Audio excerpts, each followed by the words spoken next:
Welcome back, and thank you for tuning into Cheating Tales Lab. We appreciate every single one of you.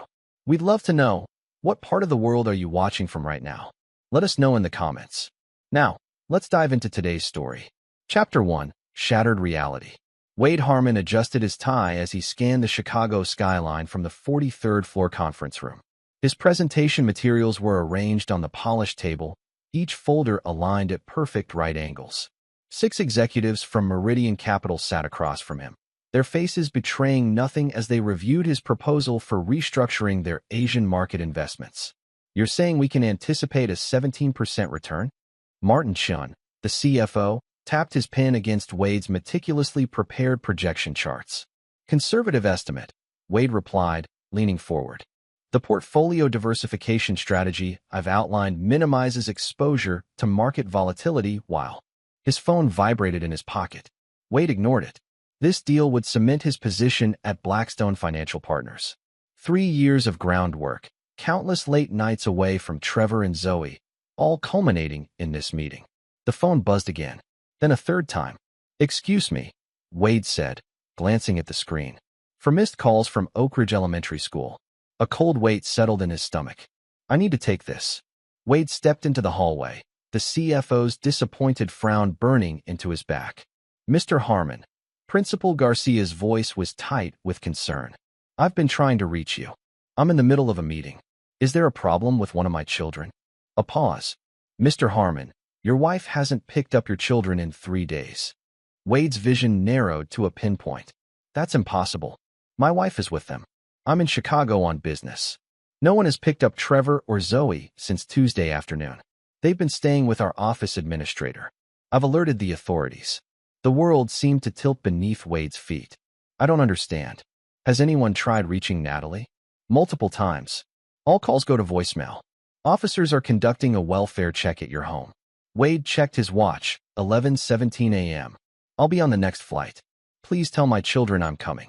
He returned to the conference room, his face drained of color. "Ladies and gentlemen, I apologize, but I have a family emergency." Wade gathered his materials with trembling hands. "My associate will contact you to reschedule." Martinchin stood. "Harmon, we flew in from Singapore for this meeting. Our board expects." "My children are missing," Wade said, his voice hollow. "Call my office if you need immediate assistance." The taxi ride to O'Hare passed in a blur of horrific scenarios. Car accident, kidnapping, home invasion. Wade tried calling Natalie 17 times during the 30-minute ride. Each call went straight to voicemail. "Nat, it's me. Where are the kids? Call me immediately." "Natalie, what's happening?" "The school called. Please call me back." "Nat, I'm getting on a plane. Whatever's wrong, we'll fix it. Just tell me you and the kids are safe." At the airport, Wade paid triple the ticket price for the next flight to San Francisco. 4 hours and 27 minutes. The longest flight of his life. He called his neighbor, Richard Delaney. "Have you seen Natalie or the kids?" Wade asked without preamble. "Not since Tuesday, I think." Richard sounded confused. "Everything okay? Can you check my house? The police should be there." "Hold on, let me look out the window." A pause. "Yeah, there's a patrol car in your driveway. Tell them I'm en route from Chicago." The remainder of the flight, Wade sat rigid in his seat, unable to eat or sleep. His mind raced through every conversation with Natalie over the past weeks. Had she seemed different? Stressed? They'd been planning a vacation to Hawaii in August. She'd been researching snorkeling tours for the kids just last weekend. When the plane landed, Wade bolted through the terminal, renting the first available car. The drive from San Francisco International to their Woodside home took 45 agonizing minutes. 2 police cars sat in the driveway of his Tudor-style home. A female officer met him at the door. "Mr. Harmon? I'm Officer Reyes. We've been trying to reach you. Where are my children?" Wade demanded. "They're safe. Child Protective Services has placed them in emergency foster care." The words struck him like physical blows. "Foster care? They're my children." "Sir, when minors are abandoned with no guardian present for over 72 hours, protocol requires protective custody until a parent or legal guardian can assume responsibility." "I want to see them now." Officer Reyes nodded. "I'll arrange it. But first, we need to understand the situation. When did you last speak with your wife?" 2 days ago. Wade struggled to focus. "Tuesday evening." She said everything was fine at home. And you've had no contact since? None. Officer, what happened here? Your wife appears to have left voluntarily. There's no sign of forced entry or struggle. The house is in disarray, but it appears selective, like someone packed in a hurry. Wade pushed past her into the house. The living room looked normal, but upstairs told a different story. Dresser drawers hung open in the master bedroom. Natalie's jewelry box sat empty on her vanity. Her side of the closet had been partially cleared out. A note was taped to the bedroom TV screen, which displayed a frozen image of Natalie's face. Press play. The note read in her flowing script. Wade's hand shook as he pressed the remote. The video started. Natalie sat in what appeared to be a luxury hotel room, wearing a black dress he'd never seen before. Her blonde hair was styled differently, shorter, with highlights. She looked directly into the camera, her blue eyes cold. Hello, Wade. By now you've probably realized I'm gone. I'm not coming back. She adjusted her position, crossing her legs. I should have left years ago, before the children. But I thought I could make it work. I was wrong. Wade sank onto the edge of the bed, disbelief paralyzing him. I've always hated being a mother, Natalie continued, her voice eerily calm. The constant demands, the noise, the mess, it suffocated me. My lover and I are starting fresh overseas with the $2 million from your retirement accounts. The kids were always your problem anyway. You're the one who wanted them. Wade barely registered Officer Reyes standing in the doorway behind him. Don't try to find me, Natalie said. By the time you see this, I'll be well beyond your reach. I've left the children's school and medical records in the filing cabinet. Trevor needs his inhaler when he plays sports. Zoe still wets the bed sometimes. She leaned closer to the camera, her expression hardening. I did love you once, Wade. But that wasn't enough. Nothing was ever enough. The video ended. Wade sat motionless, staring at the frozen final frame of his wife's face. Mr. Harmon? Officer Reyes touched his shoulder. I need to ask you some questions. Wade nodded numbly. When did you leave for Chicago? Monday morning. And your wife was supposed to be caring for your children while you were away? Yes. We discussed it. She said. Wade struggled to swallow. She said everything was under control. How old are your children? Trevor is 9. Zoe is 6. Officer Reyes made notes in her small book. Was there any indication your wife was planning to leave? None. Wade stood up suddenly. I need to see my kids now. I understand. But given the circumstances, there will be questions about your extended absence. Wade's head snapped up. My extended absence. I was on a business trip. My wife abandoned our children. Protocol requires a thorough investigation in cases of child endangerment. Child endangerment? I didn't endanger anyone. Wade's voice rose. My wife stole our money and abandoned our children while I was working to support our family. Officer Reyes maintained her professional demeanor. Mr. Harmon, I understand you're upset. Let's focus on getting your children returned to your custody. There's a process we need to follow. The process consumed the next 6 hours, statements, paperwork, calls to supervisors. The social worker assigned to the case, a stern woman named Ms. Winters, treated Wade with barely concealed suspicion. So you frequently travel for work? She asked, her pen poised above her form. I travel when necessary, Wade replied, fighting to keep his voice level. I'm a financial advisor. Sometimes that requires meeting clients in person. And who usually watches the children during these trips? My wife. Their mother. Ms. Winters pursed her lips. Were there any domestic issues before you left? Arguments? Tension? No. We've been married 11 years. We had plans for a family vacation next month. Mr. Harmon, people don't generally abandon their children without underlying issues. Her implication hung in the air between them. Are you suggesting I did something to drive my wife away? Wade leaned forward. My wife emptied our accounts and left the country with another man. She abandoned our children at school for 3 days. Yet somehow you're questioning me. I'm trying to establish the home environment these children will be returning to. It was after 9 p.m. when Wade finally received approval to collect Trevor and Zoe. He followed Ms. Winters' gray sedan to a modest ranch-style home in Redwood City. The foster parents, the Larsons, met them at the door. They're asleep, Mrs. Larson whispered. They've been through so much. Wade followed her to a small bedroom where Trevor and Zoe lay curled together on a twin bed, despite there being 2 beds in the room. Zoe clutched her stuffed rabbit, Mr. Flopsy, while Trevor's arm protectively draped over his sister even in sleep. The sight broke something inside Wade. He sank to his knees beside the bed, tears finally flowing freely. Trevor, Zoe. He touched their faces gently. Daddy's here. Trevor's eyes fluttered open first. Recognition, then disbelief, then a flood of emotion crossed his face. Dad, his voice cracked. I'm here, buddy. Wade gathered his son into his arms. The movement woke Zoe, who stared blankly for a moment before recognition dawned. Daddy. She launched herself at him with such force that Wade nearly fell backward. Where were you? Trevor's question came out as an accusation. Why didn't you come? I came as soon as I knew, Wade said, holding them both tightly. I'm so sorry. Zoe clung to his neck. Where's Mommy? Wade looked to Ms. Winters, who gave an almost imperceptible shake of her head. We'll talk about that tomorrow, Wade said softly. Right now, we're going home. The drive home was silent save for Zoe's occasional sniffles. Trevor stared out the window, his face unreadable. Upon arriving, Wade carried a sleeping Zoe to her room, while Trevor trudged behind. Is Mom coming back? Trevor asked as Wade tucked the blankets around Zoe. Wade guided his son into the hallway. Trevor, your mom? She's gone away. For how long? Wade knelt to meet his son's eyes. I don't know yet, but I promise you, I'm not going anywhere. We're going to figure this out together. Trevor's face remained impassive. She said she might not come back. Wade froze. What do you mean? When? Tuesday, when she dropped us off at school. She hugged us really tight and said sometimes grown-ups have to follow their dreams and that you would take care of us now. The calculated cruelty of it staggered Wade. She'd planned to abandon them at school, knowing they'd be safe but also causing maximum trauma. Did she say anything else? Trevor shook his head. She was crying. Then she drove away in a car I didn't recognize.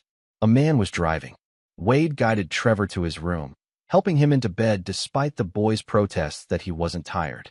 Try to sleep, Wade said, smoothing Trevor's dark hair, so like his own. I'll be right down the hall if you need me. After both children were settled, Wade returned to the master bedroom. He forced himself to search through Natalie's remaining belongings.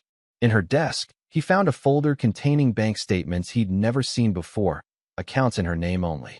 Regular transfers dating back over a year, each just small enough to avoid triggering alerts. In the back of her closet, a shoebox contained documents bearing his signature. Paperwork he vaguely remembered signing during their date nights at home, when she'd bring a glass of wine and casual mention of just some account stuff that needs updating. The betrayal had been calculated, precise, and long in the making. Wade stared at the frozen image of Natalie on the TV screen, searching for clues he'd missed. The woman in the video was a stranger wearing his wife's face. He reached for the remote to delete the video, then stopped. Evidence. He needed to preserve everything. A soft sound from the doorway made him turn. Zoe stood clutching Mr. Flopsy, tears streaming down her face. Daddy, I had a bad dream. Wade scooped her up. It's okay, sweetie. Daddy's here now. I want Mommy, she whimpered against his shoulder. Wade carried her to her room, his heart shattering with each step. I know, Zoe. I know. He lay beside her in her small bed, stroking her hair until she fell back asleep. Only then did he allow the full weight of the day to crash over him. His wife gone. Their money stolen. His children traumatized. His career possibly in ruins after walking out on Meridian Capital. And somewhere in France, if the background in the video was any indication, Natalie was starting a new life with their money and some man she'd deemed more important than the children she'd carried, birthed, and raised for 9 years. Wade stared at the glow-in-the-dark stars on Zoe's ceiling, stars he'd helped her place to form actual constellations rather than random patterns. Ursa Major, Orion, Cassiopeia, celestial navigation points, his father had called them. Ways to find your way home when all other systems failed. Wade's jaw clenched as rage finally cut through the shock and disbelief. He would find a way through this darkness. He would rebuild their lives. And someday, somehow, he would make Natalie face the consequences of what she'd done. The first hint of dawn was breaking when Zoe whimpered in her sleep. Wade tightened his arm around her. It's okay, he whispered. Daddy's here. Daddy will always be here. Chapter 2. The Ruins of Trust. The alarm blared at 5:30, yanking Wade from a fitful sleep on the living room couch. His neck ached from the awkward angle, and his mouth felt like sandpaper. 3 weeks had passed since Natalie's disappearance, and he still couldn't bring himself to sleep in their bed. He silenced the alarm and rose quietly, navigating the unfamiliar obstacle course of children's toys that now cluttered the usually pristine living room. Structure and routine. That's what the child psychologist had emphasized. Children need consistency after trauma. Wade started the coffee maker and pulled out ingredients for breakfast. Pancakes for Zoe, scrambled eggs for Trevor. The routine had become his anchor in a world turned upside down. The sound of small feet padding down the hallway made him turn. Zoe stood in the doorway, Mr. Flopsy dangling from one hand, her blonde hair a tangled mess.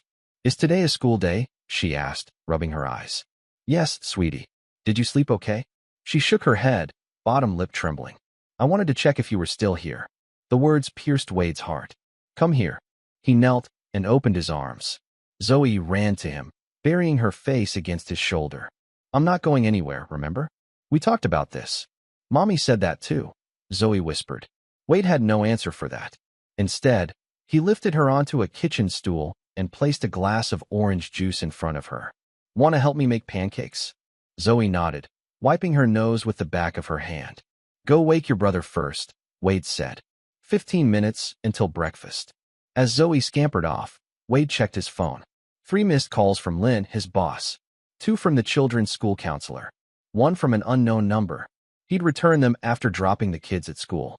Trevor shuffled into the kitchen, his face a mask of indifference that had become his default expression. "I'm not hungry. You need to eat something, buddy. Big math test today, remember?" Trevor shrugged and sat at the table, picking at a loose thread on his sweatshirt sleeve. "Did you finish your homework?" Wade asked, setting a plate of eggs in front of his son. "It's stupid anyway." Trevor pushed the eggs around with his fork. "Why do I have to go to school? You're home all day." Wade sighed. "We talked about this. I have to go back to work soon, and you need to be in school." When what? When are you going back to work?" Trevor's eyes finally met his, challenging. "Are you going to leave us too?" Wade abandoned the pancake batter and sat across from his son. "Trevor, look at me. I am never going to leave you. Not ever. I've taken time off work to be with you and Zoe, but eventually, I'll need to go back. That doesn't mean I'm leaving you. That's what Mom said when you went to Chicago." Trevor's voice had gone flat. "She said you cared more about work than us." The accusation hung in the air. Before Wade could formulate a response, Zoe bounced back into the kitchen. "Can my pancakes have chocolate chips?" The moment was broken.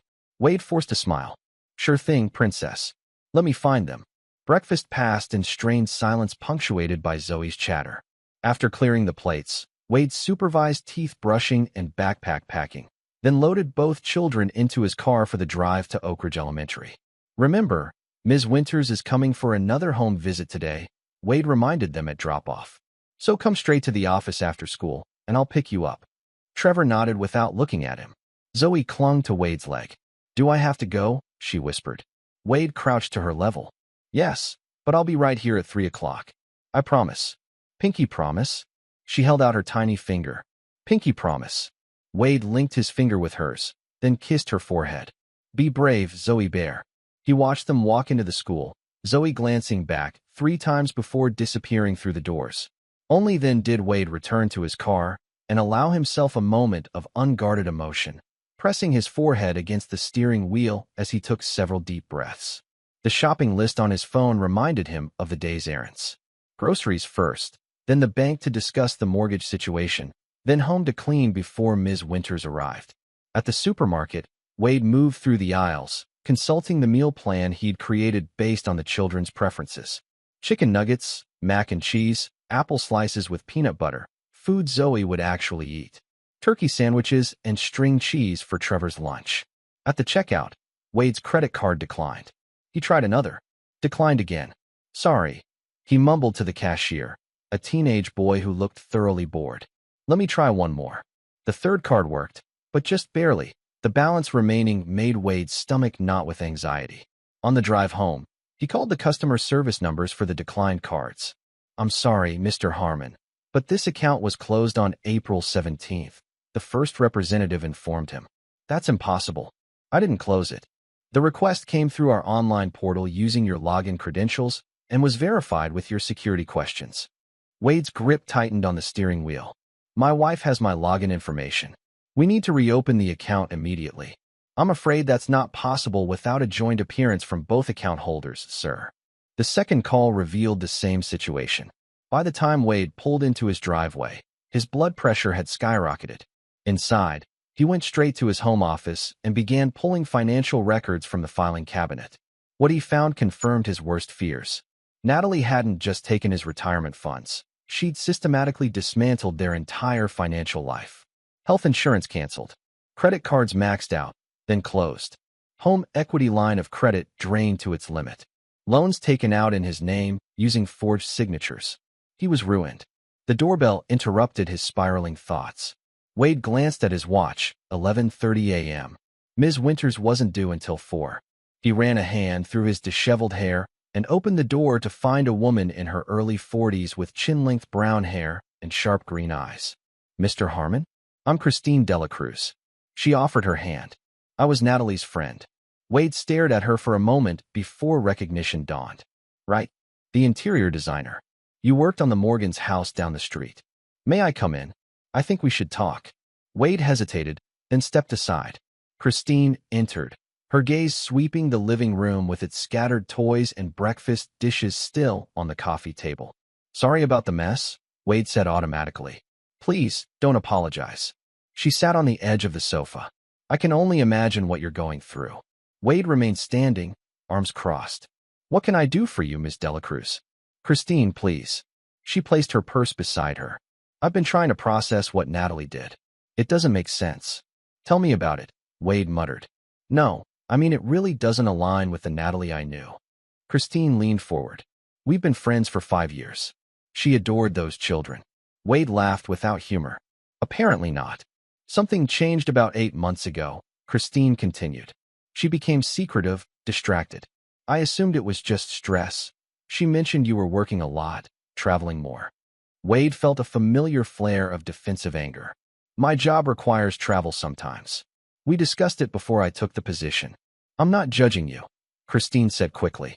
I'm trying to piece together what happened. Did you know she started attending charity functions alone during that time? Events she'd previously skipped or attended with you. The implication hung in the air. Wade sank into an armchair, suddenly exhausted. She met someone. Christine nodded reluctantly. A man named Dominic Reeves. He was on the board of the Children's Hospital Foundation. The irony wasn't lost on either of them. I met him once at a gala in October. The one you missed because of the Denver client emergency. Wade vaguely recalled the night. A last-minute crisis with a major account that had kept him on conference calls until dawn. Natalie had been understanding, or so he'd thought. What was he like? Wade asked, not sure he wanted to know. Charming. Sophisticated. Christine hesitated. Predatory, looking back on it. He focused on Natalie completely, as though no one else in the room existed. I remember thinking it was inappropriate how attentive he was to a married woman. Did you say anything to her? Christine's expression clouded with guilt. I asked if everything was okay between you two. She said you were both fine, just busy. I should have pushed harder. Wade stood abruptly and walked to the window, staring out at the manicured lawn he'd been too distracted to maintain lately. Weeds sprouted between the pavers of the garden path. Why are you here, Christine? Because I failed as a friend, she replied quietly. To both of you. And because I found something you should see. She removed a folded paper from her purse and handed it to Wade. It was a newspaper clipping from a small Oregon publication, dated 3 years earlier. The headline read, Local financial advisor missing after wife cleans out accounts. Wade scanned the article, his blood running cold. The details matched his situation. A professional man, a seemingly happy marriage, a wife who disappeared with a substantial sum, accusations of domestic issues that had forced her to flee. The man's name was Gerard Phillips, Christine said. After reading about what happened to you, I did some digging. 2 years before that, a similar case in Santa Barbara. Both women were last seen with a man matching Dominic's description, though he used different names. Wade stared at her. You're saying this is a pattern? That he targets women in specific types of marriages? Affluent ones, Christine confirmed. Where the husband has significant assets but travels frequently for work. A certain type of wife, too. Beautiful, slightly bored, married young before establishing her own identity. Wade thought back to his first meeting with Natalie 12 years ago. She'd been 22, a receptionist at the investment firm where he'd just been hired. He'd been 30 and already climbing the corporate ladder. Within 6 months, they were engaged. The first victim, the one in Santa Barbara, Robert Keller, killed himself after his wife left, Christine said softly. The note said he couldn't bear the public humiliation or the loss of his children. His children? Wade's head snapped up. She took them with her. The article said she had documented years of emotional abuse to build a case for sole custody. Wade felt sick. And the Oregon man, Phillips, eventually found and arrested for trying to track down his wife. She'd filed a restraining order based on claims he'd threatened her before she left. The implications crystallized in Wade's mind. So that's next. False abuse claims. Christine nodded grimly. Probably already in motion. Natalie began telling me stories last year about your controlling behavior. I didn't believe her. It contradicted everything I'd observed over the years, but she was very convincing. Wade leaned against the wall, suddenly dizzy. Why are you telling me this? Because I was wrong to doubt you. Christine stood. And because you need to protect yourself and those children. Dominic Reeves is dangerous. Not physically violent, utterly ruthless. He destroys lives for profit. The doorbell rang again, startling them both. Wade checked his watch, still hours before Ms. Winters was due. Are you expecting someone? Christine asked. Wade shook his head and moved to the window, pulling back the curtain slightly. A delivery truck sat in the driveway, a man in uniform holding a package at the door. Just a delivery, Wade said, relieved. He opened the door and signed for the small box, bringing it back to the living room. I should go, Christine said, gathering her purse. I've overstayed. No. Wade placed the package on the coffee table. I appreciate your honesty. And the warning. Christine paused at the door. There's something else you should know. Natalie told me the children were the only mistake in her life. At the time, I thought she was just venting after a difficult day, but now, I'm not sure she ever truly bonded with them, especially Trevor. The words hit Wade like a physical blow. Why Trevor specifically? She said he was too much like you. Analytical, quiet, always watching. It unnerved her. Christine looked genuinely pained. I'm sorry. I should have seen what was happening. After Christine left, Wade sat motionless on the couch, staring at the newspaper clipping. The parallels were too precise to be coincidental. Dominic Reeves didn't just seduce unhappy wives. He specifically targeted families where his particular form of destruction would yield maximum profit. The package on the coffee table caught his eye. He hadn't ordered anything recently. Picking it up, he examined the label. No return address, just his name and home address in typed text. Inside was a USB drive and a handwritten note. Thought you might want these memories. A friend. Wade plugged the drive into his laptop, scanning it first with antivirus software before opening the contents. It contained dozens of photos. Natalie and a dark-haired man at restaurants, on a yacht, entering hotel rooms. The dates in the metadata spanned 8 months. The last folder contained surveillance footage from inside an upscale hotel suite. Wade's finger hovered over the play button, his stomach churning. Did he really want to see this? He closed the laptop without playing the video. Some knowledge wasn't worth the damage it would inflict. The rest of the afternoon passed in a blur of activity. Wade cleaned the house, prepared dinner, and reviewed files from work that Lynn had emailed with an increasingly urgent tone. Ms. Winters arrived precisely at 4, her expression pinched as she conducted her inspection. The children seemed to be adjusting, she noted reluctantly, making marks on her clipboard. Though I'm concerned about Trevor's withdrawal and Zoe's separation anxiety. They're in therapy twice a week, Wade replied. Dr. Torres says they're processing the abandonment as expected. Ms. Winters pursed her lips. Mr. Harmon, I received a concerning call yesterday. Wade tensed. About. The caller wished to remain anonymous, but provided detailed accounts of volatile behavior in your home prior to your wife's departure.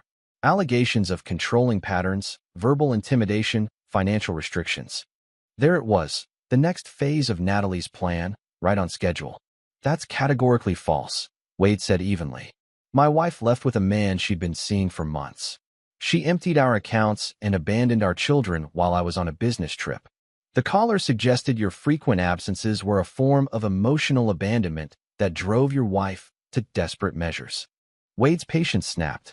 My frequent absences paid for this house, their education, and the luxury lifestyle my wife apparently couldn't bear to leave behind when she ran off with her lover. Would you like to see the financial evidence of her theft? The credit cards she maxed out in my name? The loans she forged my signature on? Ms. Winters regarded him impassively. Mr. Harmon, aggression doesn't help your case. Wade forced himself to take a deep breath. I apologize. This situation has been challenging. He met her eyes directly. My priority is my children's well-being. Whatever issues existed between Natalie and me, abandoning a 9-year-old and a 6-year-old at school with no explanation is inexcusable. Ms. Winters made another note. I understand you're still sleeping on the couch. The children have nightmares. I want to be easily accessible if they need me during the night. It wasn't the whole truth. Wade couldn't bear to sleep in the room where Natalie's video played on a loop, her cold eyes dismissing the family she'd discarded. Before Ms. Winters could respond, the front door opened, and Trevor walked in, followed by Zoe, who was being led by her kindergarten teacher, Miss Paulson. Mr. Harmon? Miss Paulson's expression was gentle but concerned. Could we speak privately for a moment? Wade glanced at Ms. Winters, who nodded tersely.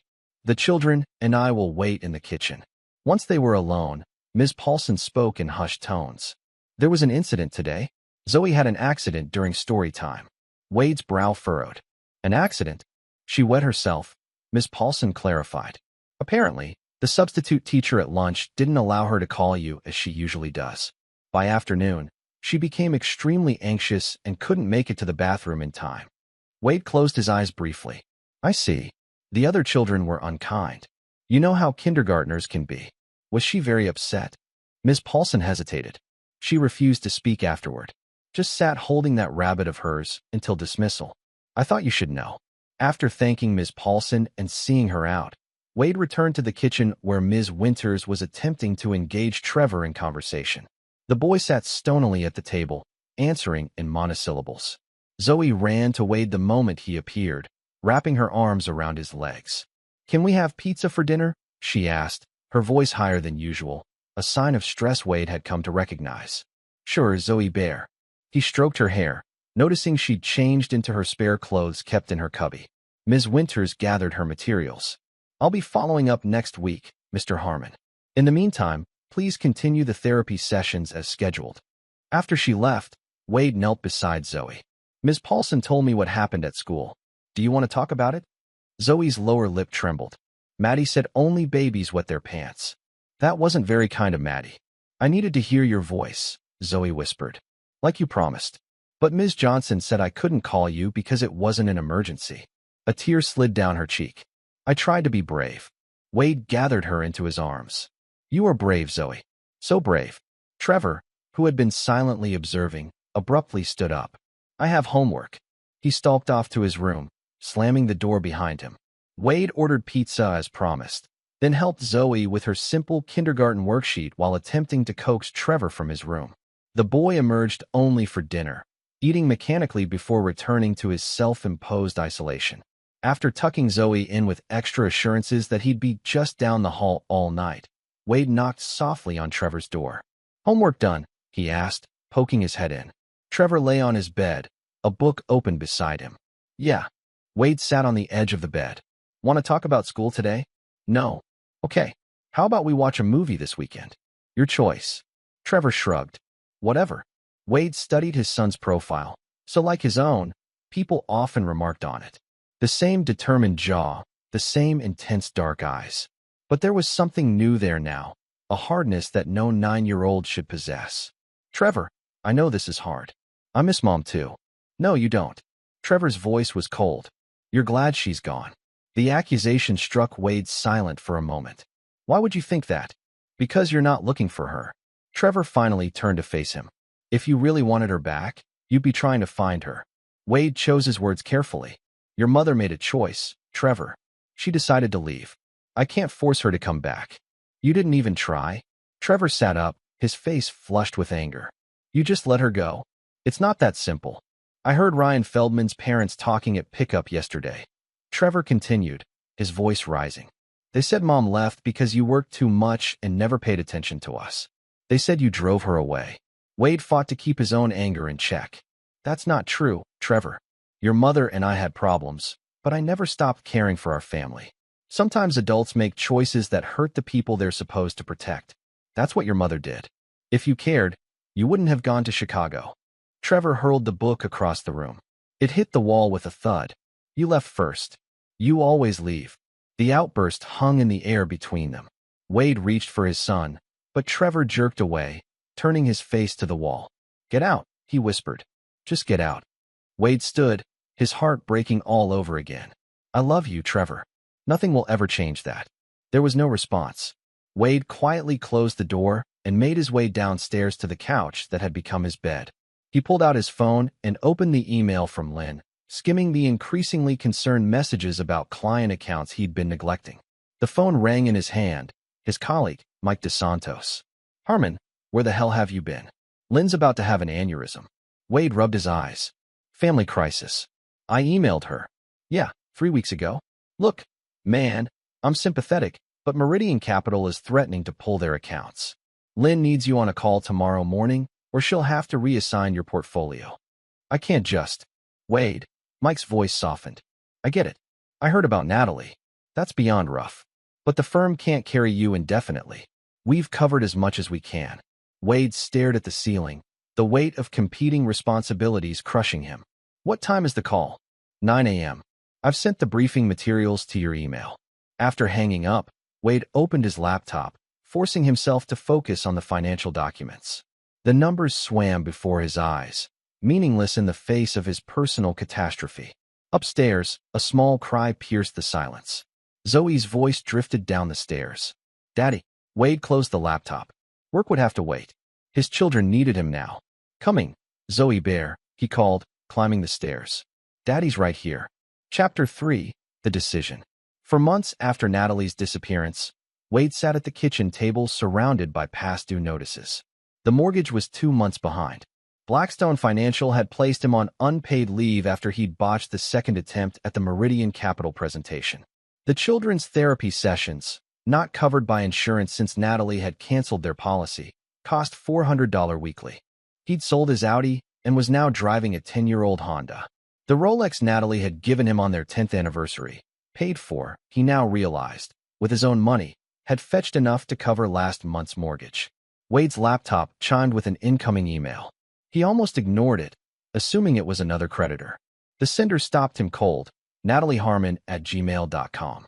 His finger hovered over the touchpad. Part of him wanted to delete it unread. Instead, he clicked. The subject line read simply, "Worth it." The email contained no text, just an attached photo. Wade stared at the image, Natalie and a dark-haired man, Dominic, presumably, lounging on a white yacht. Azure water stretched behind them. Natalie wore an emerald bikini that Wade had never seen before, sunglasses perched on her head, a champagne flute raised toward the camera. Dominic's arm was draped possessively around her shoulders, his smile smug. The caption beneath the photo read, "Worth every penny of your money. Thanks for funding our dreams." Wade slammed the laptop closed and pushed away from the table, pacing the kitchen. For months of struggling to rebuild their lives, of holding Trevor and Zoe through nightmares, of explaining to increasingly skeptical friends why Natalie had needed space, of fighting the whispers about what he might have done to drive her away. And she was day drinking on a yacht in what appeared to be the Mediterranean. His phone rang. Dr. Torres, the children's therapist. Mr. Harmon, do you have a moment? Wade glanced at the clock, 2:15 p.m. He needed to leave soon to pick up the kids. Is something wrong? He asked. Not wrong, exactly, but I wanted to discuss Trevor's progress. Dr. Torres's voice was measured as always. He's still exhibiting significant signs of depression and anger, particularly around the subject of his mother. Have you considered a more intensive therapy program? Wade pinched the bridge of his nose. What would that entail? 3 sessions weekly instead of 2, possibly with an additional family component where you and Zoe participate. The cost? A brief pause. It would be about 50% more than your current arrangement. Money he didn't have. Let me see what I can do. After hanging up, Wade reopened the laptop, forcing himself to look at the taunting image again. Something about the backgrounds caught his attention, a distinctive coastline. He maximized the photo and examined it more closely. A flag flew on the yacht's stern. French. and the distinctive buildings in the background. Wade opened a new browser tab and searched for Marseille Harbor. The images matched. They were in southern France. Acting on instinct, Wade began searching news archives from the region. His French was rusty, a requirement from his military intelligence days, but adequate for basic research. He found nothing about Natalie or Dominic specifically, but several mentions of a new luxury travel agency catering to high-end clients, Exclusive Journeys. The website was sleek and professional, featuring exotic destinations and bespoke experiences. No mention of the owners, just vague references to industry veterans with over a decade of experience in luxury hospitality. Wade dug deeper, using techniques from his military days to access registration documents. There it was, Exclusive Journeys, registered to Dominic Reeves and Natalie Spencer. Spencer, not Harmon. She'd reverted to her maiden name. The research consumed him until the school reminder alarm jolted him back to reality. He rushed to pick up the children, arriving just as the dismissal bell rang. Trevor emerged first, his backpack slung over one shoulder, his expression guarded as always. Zoe followed minutes later, clutching a piece of artwork. "Daddy, look what I made." She thrust the paper at him, a family drawing.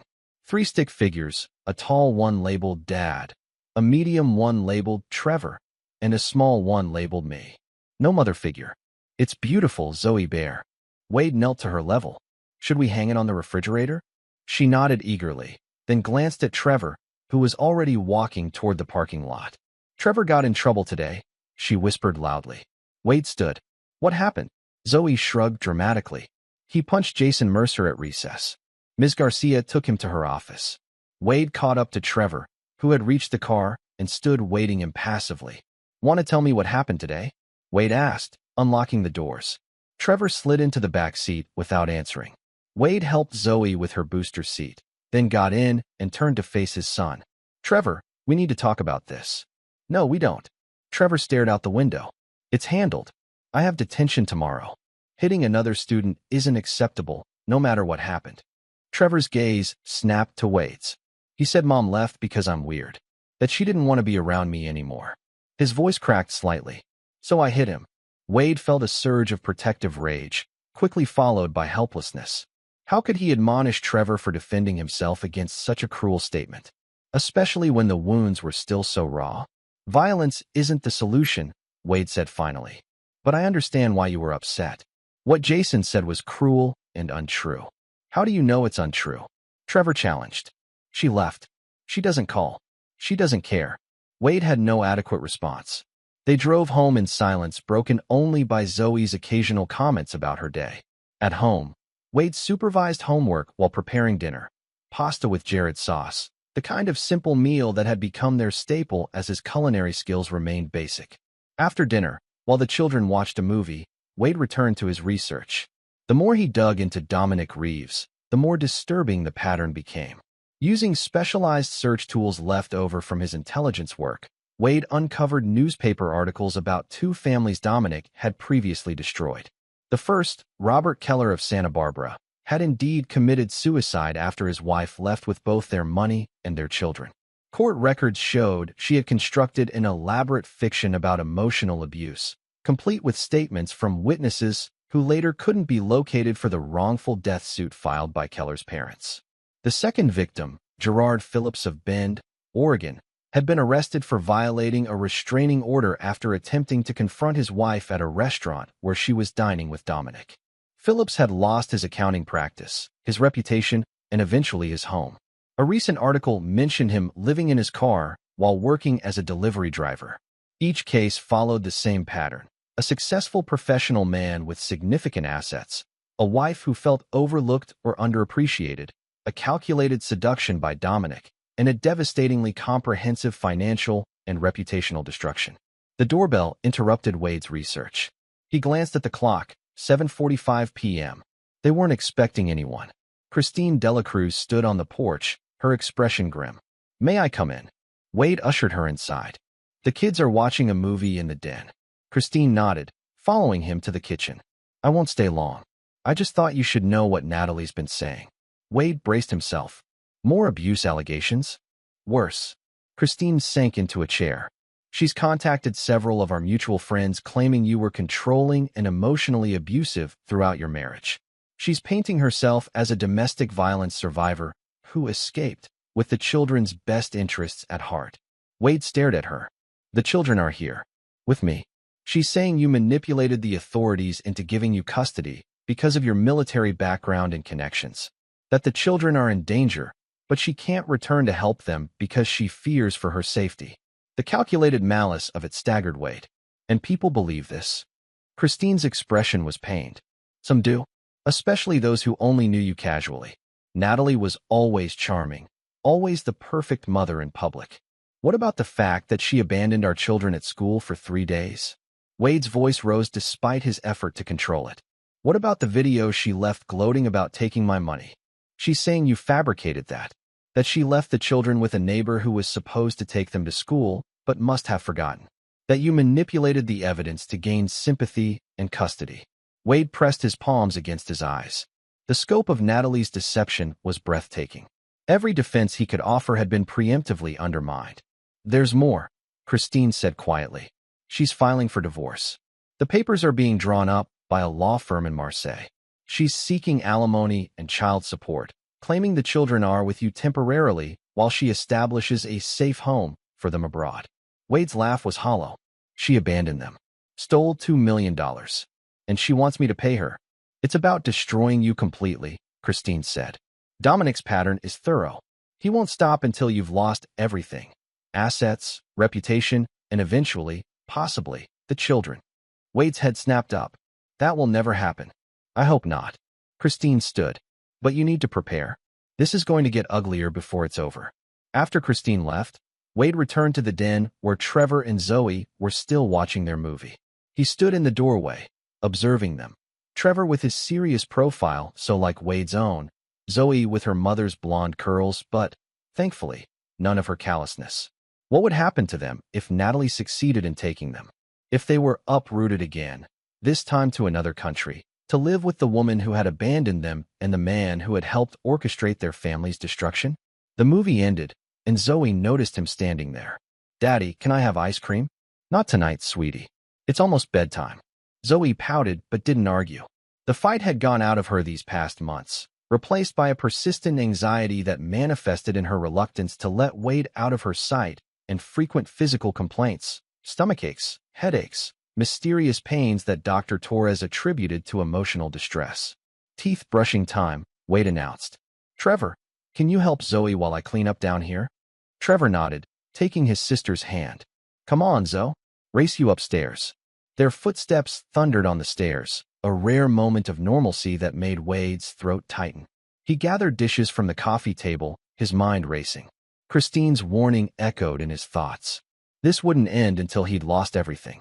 Unless he fought back. After tucking in both children, with extra reassurances for Zoe that yes, he would leave her night light on, and no, he wouldn't go anywhere while she was sleeping, Wade returned to his laptop. He opened a new browser window and typed in a name he hadn't searched in years, Jackson Jack Winters. Jack had been part of Wade's unit in military intelligence, a specialist in electronic surveillance and close-quarters defense. They'd lost touch after Wade transitioned to civilian life, but Jack had always been resourceful. If anyone could help Wade navigate this nightmare, it would be Jack. An hour of searching yielded a contact. Jack apparently ran a private security firm in San Diego. Wade sent a brief, carefully worded email, then leaned back, debating his next move. His phone chimed with a voicemail notification. Wade frowned. He hadn't heard it ring. The number was blocked, but the message was unmistakably Natalie's voice. Trevor's teacher emailed about his issues. Can't you handle anything right? Her tone was contemptuous. Maybe if you'd been a better father, I wouldn't have needed to leave. Do us all a favor and just give up. You're clearly not cut out for this parenting thing alone. Wade deleted the message, his hands shaking with rage. How dare she critique his parenting when she had abandoned her children without a backward glance? When they woke crying for her night after night while she lounged on yachts and built a new life with their stolen money. He checked on the children again. Trevor slept fitfully, his face troubled even in sleep. Zoe had kicked off her covers as usual, one arm wrapped tightly around Mr. Flopsy. Wade gently tucked the blanket around her, marveling at the innocence that somehow persisted despite everything. Back downstairs, Wade poured himself 2 fingers of whiskey, a rare indulgence these days, and sat in the darkness of the living room. The enormity of what they faced crashed over him. He was running out of money. His professional reputation was in tatters. Social services still watched him with suspicion. And now Natalie was laying the groundwork to potentially take the children. His phone chimed with an email notification. Jack had responded already. Harmon, good to hear from you. Sounds like you're in deep. I'm in SF next Tuesday. Hilton by the airport, 8 p.m. We'll talk. For days away. Wade would have to hold things together until then. The following days passed in a blur of routine, school drop-offs and pickups, homework supervision, therapy appointments. Trevor served his detention without complaint. Zoe cried during her therapy session, asking Dr. Torres why her mommy didn't love her anymore. Tuesday evening arrived. Wade arranged for Mrs. Delaney from next door to watch the children, promising to return by 10. Trevor eyed him suspiciously as he put on a jacket nicer than his recent attire. Where are you going? He asked. To meet an old friend, Wade replied. Just for a couple of hours. Trevor's expression darkened. You said you wouldn't leave us. The accusation cut deep. I'm not leaving you, Trevor. I'm going to a meeting and coming right back. Mrs. Delaney has my cell number, and I'll answer immediately if you need me. Whatever. Trevor turned away. It's not like it matters anyway. Wade knelt beside his son. Hey, look at me. He waited until Trevor reluctantly met his eyes. It matters. You matter. Everything I'm doing is to protect you and Zoe. I need you to trust me a little longer. Something flickered in Trevor's eyes, not quite trust, but perhaps a willingness to consider it. 2 hours, he said finally. Then you come back. 2 hours, Wade promised. Cross my heart. The Hilton was 30 minutes away in evening traffic. Wade arrived early and secured a booth in the back corner of the bar, positioning himself to see the entrance. At precisely 8 p.m., a man entered, tall, broad-shouldered, with close-cropped gray hair and watchful eyes that scanned the room automatically. Wade stood, raising a hand in greeting. Jack's face broke into a grin as he approached. Harmon, you sorry son of a bitch. He clasped Wade's hand, pulling him into a brief, hard embrace. You look like hell. Feel like it too, Wade admitted as they sat. Thanks for coming. Jack signaled the bartender for 2 whiskeys. Your email was light on details, but heavy on subtext. What kind of mess are you in? Wade gave him the condensed version. Natalie's betrayal, the stolen money, the abandoned children, Dominic's pattern of professional victimization. Jack listened without interruption, his expression darkening. I've seen this playbook before, he said when Wade finished. Not with this Dominic character specifically, but the pattern. It's methodical. That's what scares me, Wade admitted. He's done this successfully at least twice before. These aren't impulse crimes. They're calculated destructions. And now they're targeting your kids. Jack's tone was flat. That crosses a line. The bartender delivered their drinks. Jack raised his glass in a silent toast, then took a measured sip. Tell me what you need, Wade. Security system? Surveillance on this Dominic character? Legal connections? Wade stared into his whiskey. I need to make them pay. Not just legally. That's too uncertain, too easy for them to manipulate. I need to dismantle their operation the way they're trying to dismantle my life. Jack studied him. That's not the Wade Harmon I remember.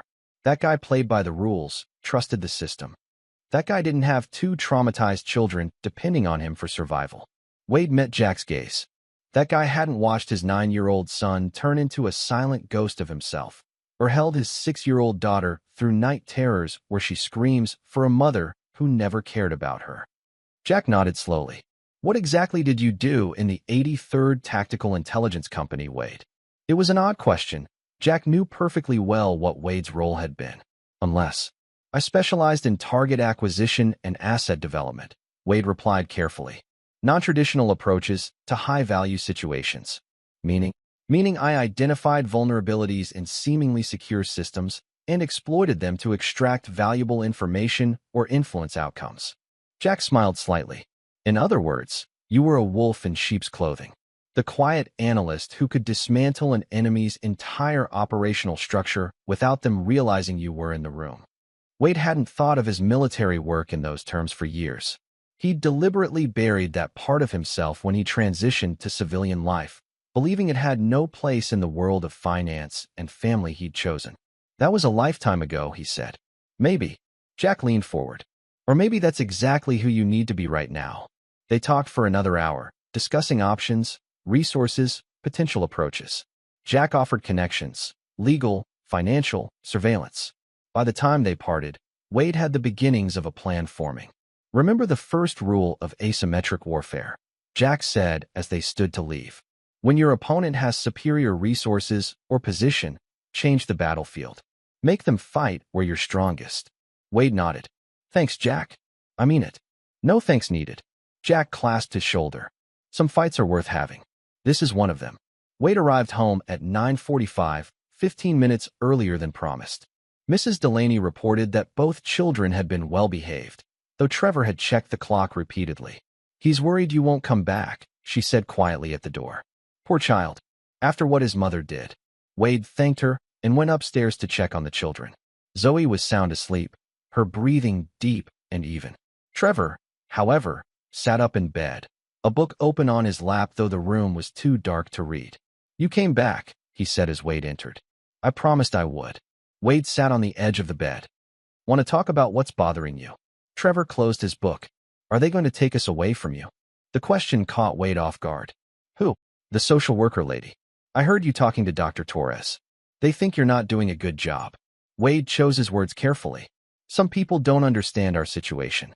But no one is going to take you away from me. I promise. Mom promised she'd always be there too. Trevor's voice was barely audible. I'm not your mom. The words came out harsher than Wade intended. He softened his tone. Trevor, look at me. I will never abandon you or Zoe. No matter what happens, I will always fight to keep you safe. That's a promise I will die before breaking. Something in his voice must have convinced Trevor because the boy nodded slowly. Okay, try to get some sleep. Wade stood to leave. Dad, Trevor's voice stopped him at the door. Are you going to try to get Mom back? Wade turned. No, Trevor. I'm not. Good. Trevor slid down under his covers. I don't want her back. After Trevor fell asleep, Wade returned downstairs and opened his laptop. He created a new folder titled Reclamation and began organizing information, everything about Natalie and Dominic, their business, their patterns, their vulnerabilities. The kitchen felt too confined for the rage building inside him. Wade moved to the living room, where framed family photos still sat on the mantel. He picked up the most recent one, the four of them at Trevor's last birthday, less than a month before Natalie left. Her smile now seemed obviously forced, her eyes already elsewhere. Wade studied the image of his children, Trevor blowing out candles, Zoe leaning against her brother with complete trust. They deserved better than this. Better than a mother who could discard them like unwanted possessions. Better than the lingering fear that their world could collapse again without warning. He replaced the photo and sat heavily on the couch, overwhelmed by the challenges ahead. The mortgage was approaching foreclosure. His job hung by a thread. Social services watched his every move. And somewhere in France, Natalie and Dominic plotted the next phase of his destruction, confident in their superior position. Wade's phone chimed with a text notification. It was Jack, sending contact information for resources they discussed. The final message read simply, remember who you are, Harmon. The quiet ones are the most dangerous when provoked. Wade stared at those words for a long moment. In the military, he'd been known for his precision and patience. The analyst who could construct an entire operation based on seemingly insignificant details, who could predict enemy movements before they themselves knew what they would do. He'd been effective precisely because he was underestimated, overlooked in favor of more obvious threats. Dominic had certainly underestimated him. The man had seen only a financially successful but socially conventional finance professional, too bound by rules and expectations to pose a serious threat. He had no idea of the tactician beneath that carefully constructed exterior. A sound from upstairs broke Wade's concentration, Zoe crying out in her sleep. He rushed to her room, gathering her into his arms as she sobbed through another nightmare. Mommy left us at school, she whimpered against his shoulder. She said we were bad. You're not bad, Zoe Bear, Wade murmured, rocking her gently. You're perfect. And Daddy's here. Will you leave too? Her small hand clutched his shirt. Never. Wade kissed the top of her head. I promise. He held her until she fell back asleep, then carefully tucked her in, making sure Mr. Flopsy was securely in her arms. In the hallway, he noticed Trevor's door was ajar, the boy's watchful eyes visible in the crack. "She okay?" Trevor asked softly. Wade nodded. "Just a bad dream. Go back to sleep, buddy." Instead, Trevor padded into the hallway, his expression uncertain. Without warning, he wrapped his arms around Wade's waist, pressing his face against his father's chest. Wade stood frozen in surprise. Trevor had rejected physical comfort since Natalie left. "I hate her for making Zoe cry," Trevor whispered fiercely. Wade embraced his son, feeling the thin shoulders shaking with suppressed emotion. "I know, buddy. I know." After Trevor returned to bed, Wade went to his office and stared at the photos of his children, school portraits from the previous year when they were still whole, still unaware of how completely their world would shatter. "I'm not just going to survive this," he whispered to their images. "I'm going to make them pay for every tear you've shed." The promise felt like a physical weight, solid and immovable in his chest. Wade opened his laptop and began to type, guiding his planning. Dominic had chosen the wrong family to destroy. He had failed to recognize the predator hidden beneath Wade's civilized exterior. That mistake would cost him everything. Chapter 4. Assembling Resources. "Mr. Harmon, I'm concerned about your mental state." Dr. Felton peered at Wade over wire-rimmed glasses, her notepad balanced on her knee. "The trauma you've experienced has clearly reactivated your military PTSD." Wade sat across from her in the sparsely decorated office, his posture rigid. This was his third appointment, enough to establish credibility for what came next. "The nightmares have intensified," he said, which wasn't a lie. "I see Natalie abandoning the children, but it morphs into images from Afghanistan. People left behind. Betrayal." Dr. Felton nodded, making a note. "And your concentration at work?" "Non-existent. I nearly sent incorrect investment advice to a major client last week." Also true, though Wade had caught the error before sending. "I believe you would benefit from medical leave," Dr. Felton said, exactly as Wade had hoped. "At least 3 months to focus on your recovery and children." "My employer won't like it." "Your employer is legally obligated to accommodate documented medical conditions. PTSD from military service combined with recent acute trauma is more than sufficient grounds." She began writing on her prescription pad. "I'll prepare the necessary documentation today." 2 hours later, Wade sat in Lynn Blackwood's office at Blackstone Financial, watching his boss scan Dr. Felton's letter. 3 months. Lynn frowned, her sleek bob swinging as she looked up. "Wade, I've been patient, but we're a boutique firm. We can't carry your clients indefinitely." "I understand. I'm prepared to take the leave without pay and accept a reduced client load upon return." Lynn's expression softened slightly. "It's not about the money. It's about client relationships. Meridian Capital still hasn't forgiven us for the Chicago debacle. I've drafted transition plans for each client." Wade slid a folder across her desk. "Mike DeSantos has agreed to handle the most sensitive accounts temporarily." Lynn paged through the meticulously prepared documents. "You've thought this through." "I need this time, Lynn. For my children. For myself." Wade leaned forward. "I can't be effective here until I resolve my personal situation." After a long pause, Lynn nodded. 3 months. We'll reevaluate then." She closed the folder. "Take care of yourself, Wade. And those kids." By noon, Wade had cleared his desk and transferred his active files to colleagues. By 1, he was at Oak Ridge Elementary, requesting a meeting with Principal Garcia. The principal received him in her cluttered office, concern evident in her expression. "Mr. Harmon, is everything all right?" "I'm taking medical leave from work," Wade explained. "I wanted to inform you personally since I'll be more present at school functions. Also, I've arranged for both children to continue therapy with Dr. Torres twice weekly." Principal Garcia nodded. "That's good to hear." Trevor's teacher reports he's still withdrawn, though his academic performance remains strong. Zoe's separation anxiety has improved slightly, but she still asks to call you during the day. I've discussed a modified call schedule with her therapist. Once daily, after lunch. Wade passed her a document. "This is a formal notice revoking Natalie's access to the children or their records. My attorney has filed for emergency custody modification based on abandonment." Principal Garcia's expression remained neutral as she accepted the paperwork. "We'll update our records accordingly." "And Mr. Harmon?" The staff and I are here to support your family through this transition. Wade's next stop was the gym where he'd once maintained a rarely used membership. The facility manager, Paolo, greeted him with surprise. Wade, haven't seen you in what, a year? Closer to 2. Wade surveyed the equipment. I need to get back in shape, physically and mentally. Paolo's eyes showed recognition. Heard about your situation. Tough break, man. Wade didn't bother asking how Paolo knew. In communities like theirs, word traveled. I need a comprehensive program, Wade said.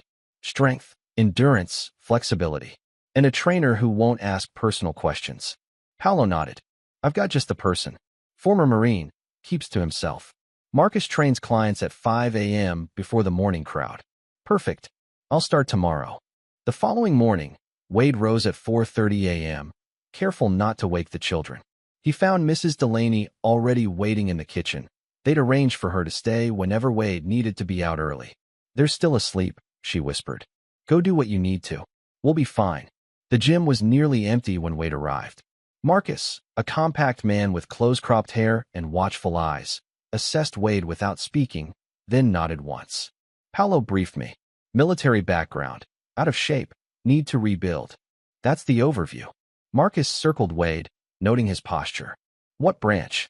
Army. Intelligence. Combat deployment. Some. Marcus seemed to recognize Wade's reticence. We'll start with a baseline assessment. Then design a program. 5 days a week, here at 5 a.m. No excuses. The workout that followed was brutal. Wade struggled through basic exercises that had once been routine, his body protesting years of desk work and recent neglect. By the end, his muscles screamed and sweat drenched his clothes. You're softer than you look, Marcus commented, not unkindly. But there's foundation underneath. We can rebuild. Wade nodded, catching his breath. That's the general plan. At home, Wade showered and prepared breakfast before waking the children. Trevor emerged from his room already dressed, his expression guarded as usual. You went somewhere this morning, he said, more observation than question. The gym. I've started training again. Wade set a plate of eggs before him. I'll be doing that most mornings, but Mrs. Delaney will be here until I get back. Trevor poked at his food. Why are you training? Wade considered his answer carefully. Because I need to be stronger. For both of you. Zoe bounced into the kitchen, her mood noticeably brighter than it had been in months. Daddy, can we have pancakes tomorrow? Sure, Zoe Bear. Go get your backpack. We leave in 10 minutes. After dropping the children at school, Wade drove to a nondescript office building in Palo Alto. Jack Winters waited in the lobby, dressed in khaki pants and a golf shirt that disguised his military bearing from casual observers. Right on time, Jack commented, leading Wade to an elevator. How'd it go with your boss? Exactly as planned. 3 months of medical leave, documented and above board. Jack nodded approvingly as they exited on the 5th floor. Smart. Always operate within the system when possible. Easier to move undetected. The office suite contained a small reception area and 3 interior rooms. The sign on the door read, Winters Security Consulting. Welcome to my satellite office, Jack said, ushering Wade into a conference room. Main operations in San Diego, but I maintain this space for Bay Area clients. The room contained a long table surrounded by chairs.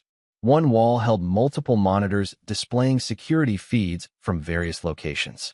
I brought everything you requested, Wade said, placing a thumb drive on the table. Jack inserted the drive into a computer, and data filled the screens. Bank records, emails, photos, video files. Comprehensive, Jack noted, scanning the information. You weren't exaggerating your digital forensics skills.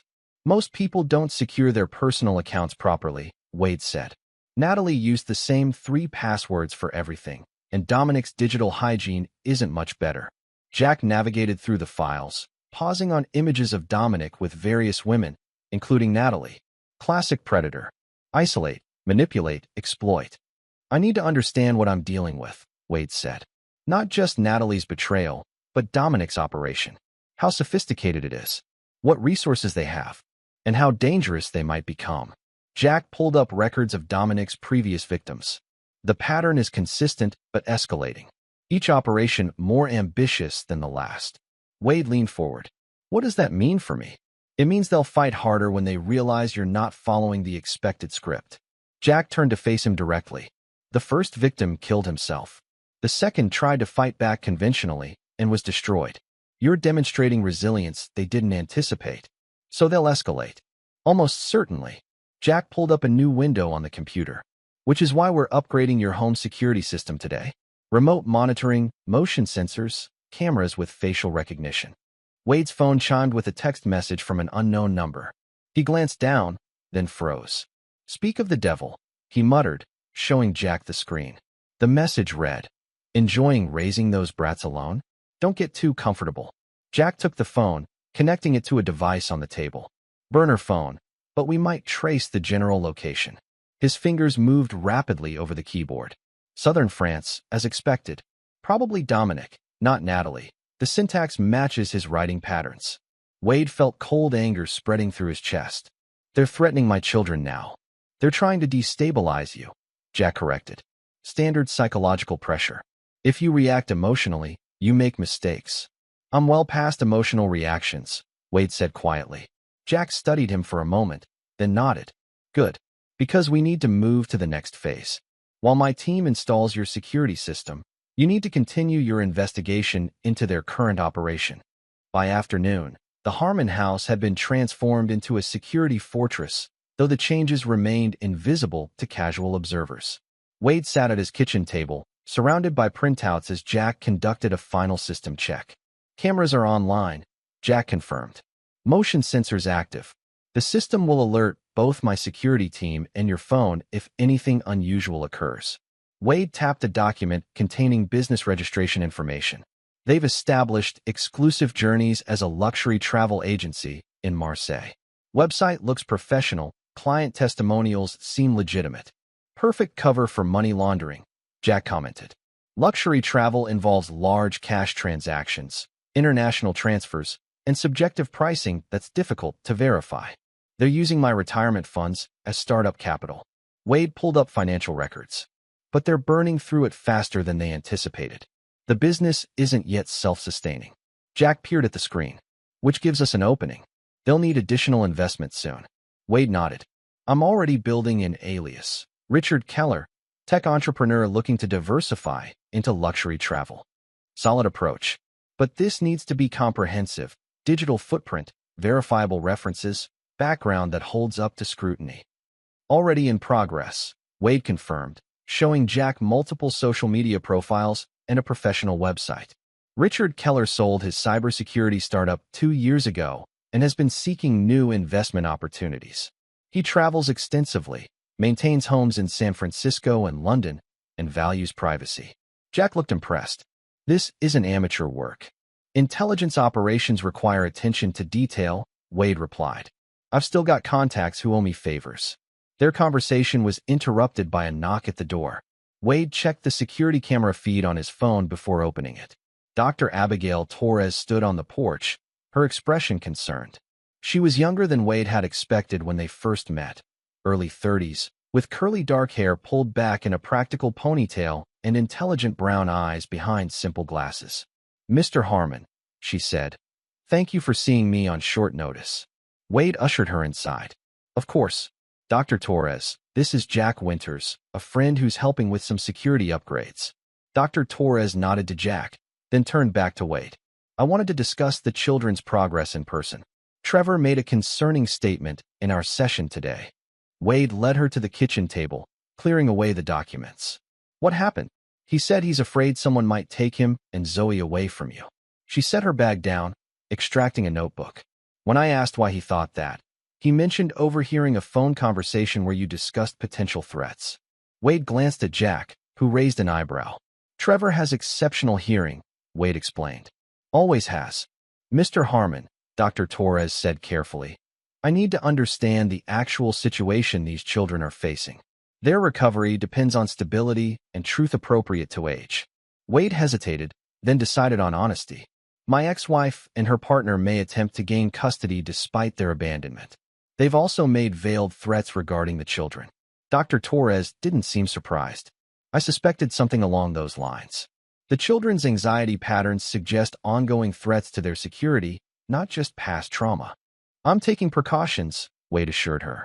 The security upgrades, legal preparations, documentation of everything. And your own mental health? Dr. Torres asked directly. These children need you functioning at your best. I've taken medical leave from work. Started physical training. I'm focused entirely on protecting them now. Dr. Torres studied him, then seemed to come to a decision. I believe you, Mr. Harmon, and I want to help. How? By continuing to treat your children, documenting their progress and ongoing trauma responses. By providing expert testimony if custody becomes contested. She leaned forward. And by offering you a space to process your own trauma, which you've been suppressing to focus on theirs. Jack stood. I should finish the security check. Wade, we'll continue our discussion tomorrow. After Jack departed, Wade and Dr. Torres talked for nearly an hour. She asked probing questions about his military background, his relationship with Natalie, and his coping mechanisms. You're compartmentalizing, she observed. It's a skill that served you well in intelligence work, but it has limitations in personal trauma. It's keeping me functional, Wade countered. For now, she agreed. But long-term healing requires integration, not compartmentalization. These children need a whole father, not just a protector. Wade felt an unexpected surge of emotion. I'm doing the best I can. I know. Her voice softened. And it's impressive. Most people would have collapsed under this pressure. But sustainable resilience requires acknowledging pain, not just controlling it. Their conversation was interrupted by the sound of a car pulling into the driveway. Mrs. Delaney returning with the children from school. Wade checked his watch, surprised at how much time had passed. We can continue this another time, Dr. Torres said, gathering her things. But please consider what I've said. There's a fine line between justice and vengeance. One heals, the other consumes. As she moved toward the door, she paused. Your children are remarkably resilient, Mr. Harmon. Trevor's protectiveness toward Zoe, Zoe's ability to still find joy despite her anxiety. These are signs of fundamental emotional health. You've given them a solid foundation, whatever Natalie might have done. After Dr. Torres left, Wade greeted his children. Zoe ran to him with her usual enthusiasm, but Trevor hung back, studying the house with suspicious eyes. Who was that lady? He asked. Dr. Torres came to talk about your therapy sessions, Wade explained. Trevor's eyes narrowed. What about the other man? The one who was here earlier? Wade suppressed his surprise at Trevor's perceptiveness. An old friend helping me with some work around the house. Is he going to help us find Mom? Trevor's voice was neutral, but his eyes were intense. Wade knelt to his son's level. No, Trevor. Remember what we discussed? Mom made her choice. We're focusing on building our life now. Trevor seemed to consider this, then nodded once. Good. I don't want her back anyway. That night, after the children were asleep, Wade returned to his research. Natalie and Dominic's business presented a perfect opening. Financial records indicated they were actively seeking investors to expand their operation. Wade created a new email address for Richard Keller and drafted a message expressing interest in their luxury travel venture, hinting at substantial capital available for the right opportunity. He populated Richard's digital footprint with carefully constructed posts and connections, building a convincing backstory that would withstand scrutiny. Next, Wade contacted former colleagues now working in international finance and law enforcement. He prepared detailed evidence packages documenting the fraud and money laundering patterns, but requested they delay action until his signal. This needs to be coordinated, he explained to his contact at Interpol. If they're tipped off too early, they'll disappear with the remaining funds. Dawn found Wade still working, his mind clear and focused in a way it hadn't been since before Natalie's betrayal. The physical exhaustion from Marcus's training combined with the mental discipline of planning had centered him. When his phone alarm reminded him it was time for the gym, Wade felt ready despite the lack of sleep. His body ached from the previous day's exertion, but the pain felt cleansing, purposeful. Marcus noted the change immediately. You look different today. I feel different, Wade admitted, beginning his warm-up. Purpose will do that, Marcus observed. I've seen it before. The transformation when someone stops being a victim and starts being a warrior again. Wade performed his exercises, his movements becoming more fluid as muscle memory awakened. Your foundation's stronger than I thought, Marcus commented. We can accelerate the program. By the time Wade returned home to prepare breakfast for the children, his path forward had crystallized. This wasn't just about recovery or survival anymore.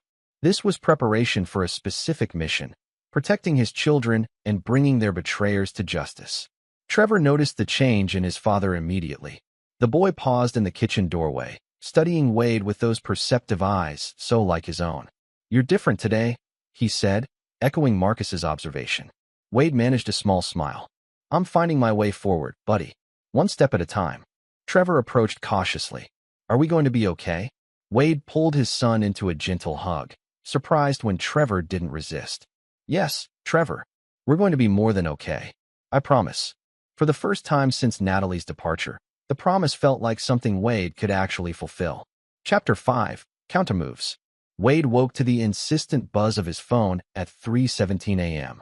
The security app flashed red with multiple alerts. He bolted upright, instantly alert. Intrusion attempt detected. Network security breach in progress. Wade tapped through to the detailed report. Someone was trying to access his financial accounts through the home network.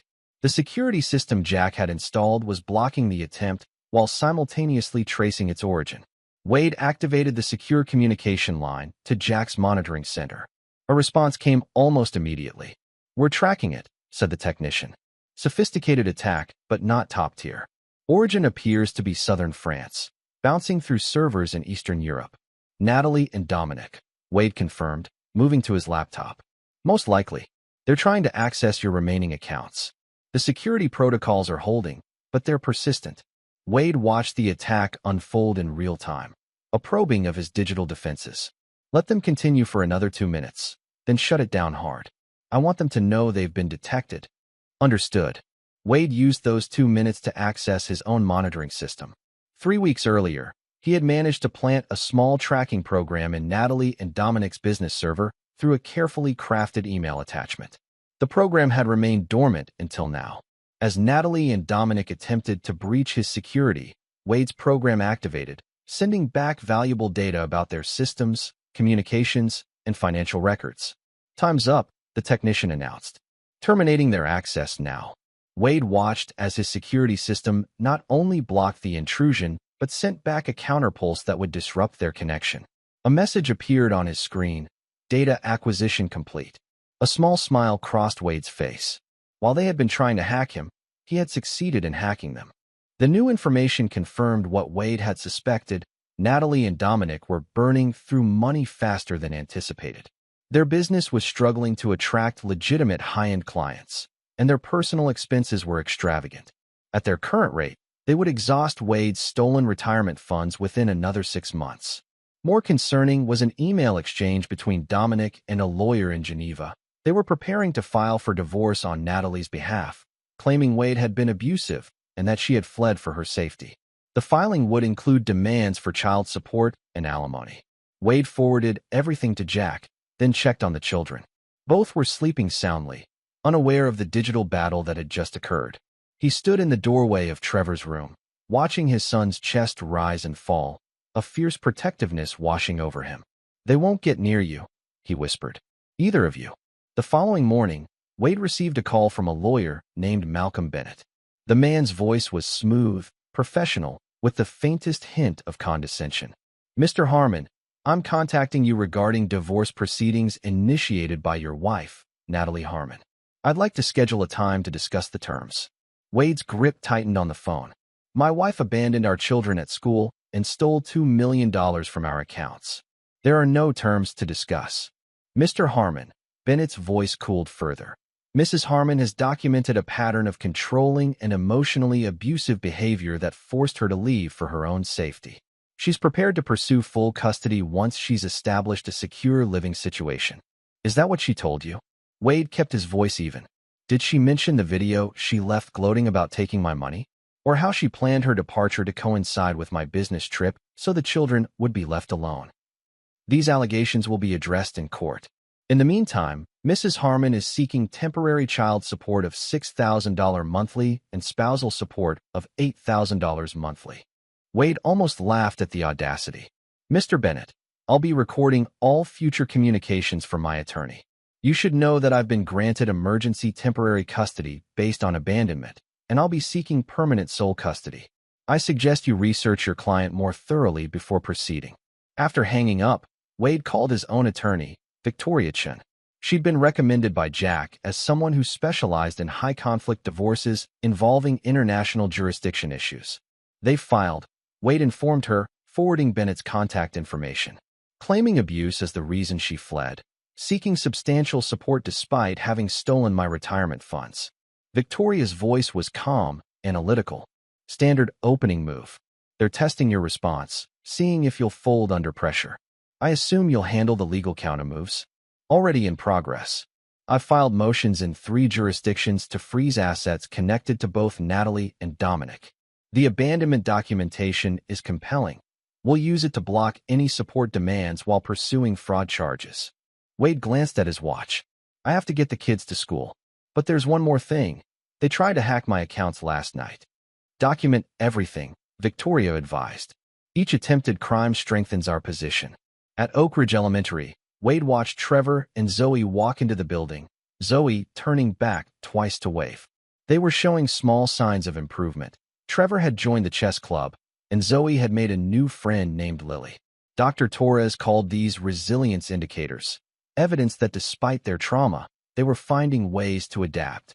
As Wade turned to leave, he noticed a woman watching him from a car across the street. Christine Delacruz. She raised a hand in tentative greeting, then walked toward him. You've changed, she observed, studying his appearance. Wade knew what she saw. He'd lost the softness of his corporate life, his body leaner and harder from Marcus's training regimen. His clothing was simpler now, practical rather than fashionable. Even his posture had shifted, returning to the alert readiness of his military days. Circumstances changed me, he replied. Christine nodded. I thought you should know. Natalie called me yesterday. First time since she left. Wade's interest sharpened. What did she want? To build her narrative. She claimed she's worried about the children, that you're unstable, potentially dangerous. She asked if I'd noticed concerning behavior before she left. And what did you tell her? Christine met his gaze directly. I told her the only concerning behavior I witnessed was hers, gradually pulling away from those children while plotting her escape. Wade felt a surge of gratitude. Thank you for that. It's nothing but the truth. Christine hesitated. There's more. She asked if I would testify about your controlling tendencies if the case went to court. Will you? No. Christine's expression hardened. I've seen how you're fighting for those children. How you've completely restructured your life to give them stability. Whatever Natalie and Dominic are planning, I won't help them. Wade considered his next words carefully. Have they approached anyone else you know? Several friends. Some are staying neutral. Others. She frowned. People like to take sides, especially when they don't have all the facts. I appreciate the warning. As Christine turned to leave, she paused. Wade, be careful. Natalie mentioned coming back briefly. Something about items she left behind that she needs to retrieve. Wade's mind immediately went to the safe deposit box Natalie had maintained at First Republic Bank. She'd mentioned family jewelry stored there, pieces from her grandmother worth considerable sums. Did she say when? No specifics. Just that she'd be in touch about accessing the house. After Christine left, Wade drove directly to First Republic Bank. The manager, Mr. Phillips, greeted him with professional courtesy. Mr. Harmon, how can I assist you today? I need information about a safe deposit box registered to my wife. Phillips looked uncomfortable. I'm afraid I can't disclose details about another customer's accounts, even a spouse's, without proper authorization. Wade had anticipated this. He produced legal documents from Victoria. My wife abandoned our family and stole significant funds. These court orders authorize me to identify and secure marital assets pending divorce proceedings. Phillips examined the documents, then nodded reluctantly. I'll need to consult with our legal department, but these appear to be in order. Please wait in my office. 20 minutes later, Phillips returned. Mrs. Harmon maintains Box 4721. Our records show she last accessed it 8 months ago. Can you tell me what it contains? We don't inventory the contents of safe deposit boxes, Mr. Harmon, but I can tell you it's one of our larger units, typically used for bulkier items or extensive document storage. Wade thanked him and left, immediately calling Victoria to update her. We'll add the contents to our asset inventory, she confirmed. If she attempts to access it, the bank will notify us. Wade's next stop was a scheduled meeting with Lynn at Blackstone Financial. Though he was on medical leave, he'd agreed to monthly check-ins to maintain his standing at the firm. Lynn greeted him with surprise. "Wade, you look different." "I'm adapting," he said simply. They discussed his accounts and the transition plans for his clients. Lynn seemed satisfied with the arrangements, though she expressed concern about his eventual return. "The market doesn't wait for personal crises," she reminded him. "Clients have short memories for loyalty." "I understand." Wade handed her a folder. "These are updates to my transition documents. I've included assessment reports for my key clients to help Mike maintain those relationships." Lynn studied him. "This isn't just about medical leave, is it? You're planning something." Wade met her gaze steadily. "I'm focusing on what matters most, my children's well-being and future security." As Wade left Blackstone's offices, his phone buzzed with an alert from Jack. The facial recognition system had identified a suspicious individual near Wade's home, a man with known connections to Dominic Reeves. Wade diverted to Jack's Palo Alto office, where they reviewed the security footage together. "He circled your house twice," Jack noted, pointing to timestamps. "Then parked across the street for 17 minutes before leaving." "Reconnaissance," Wade concluded. "They're planning something. Most likely. We've identified him as Anton Vasquez, former enforcer for a San Diego loan shark. Now works freelance security for various questionable enterprises." Wade studied the man's image, mid-40s, muscular build, the relaxed alertness of someone accustomed to violence. "Have you seen him before?" Jack asked. "No, but his appearance fits the escalation pattern. First digital attacks, then legal pressure, now physical intimidation." "We should increase security around the children," Jack suggested. Wade nodded. Dr. Torres mentioned a weekend therapy retreat for families dealing with abandonment issues. It would get them away from the house for a few days while we address this new threat. That afternoon, Wade received a text from his neighbor Richard Delaney. "Someone scratched up your car. Parked in front of our house now. Police here taking report."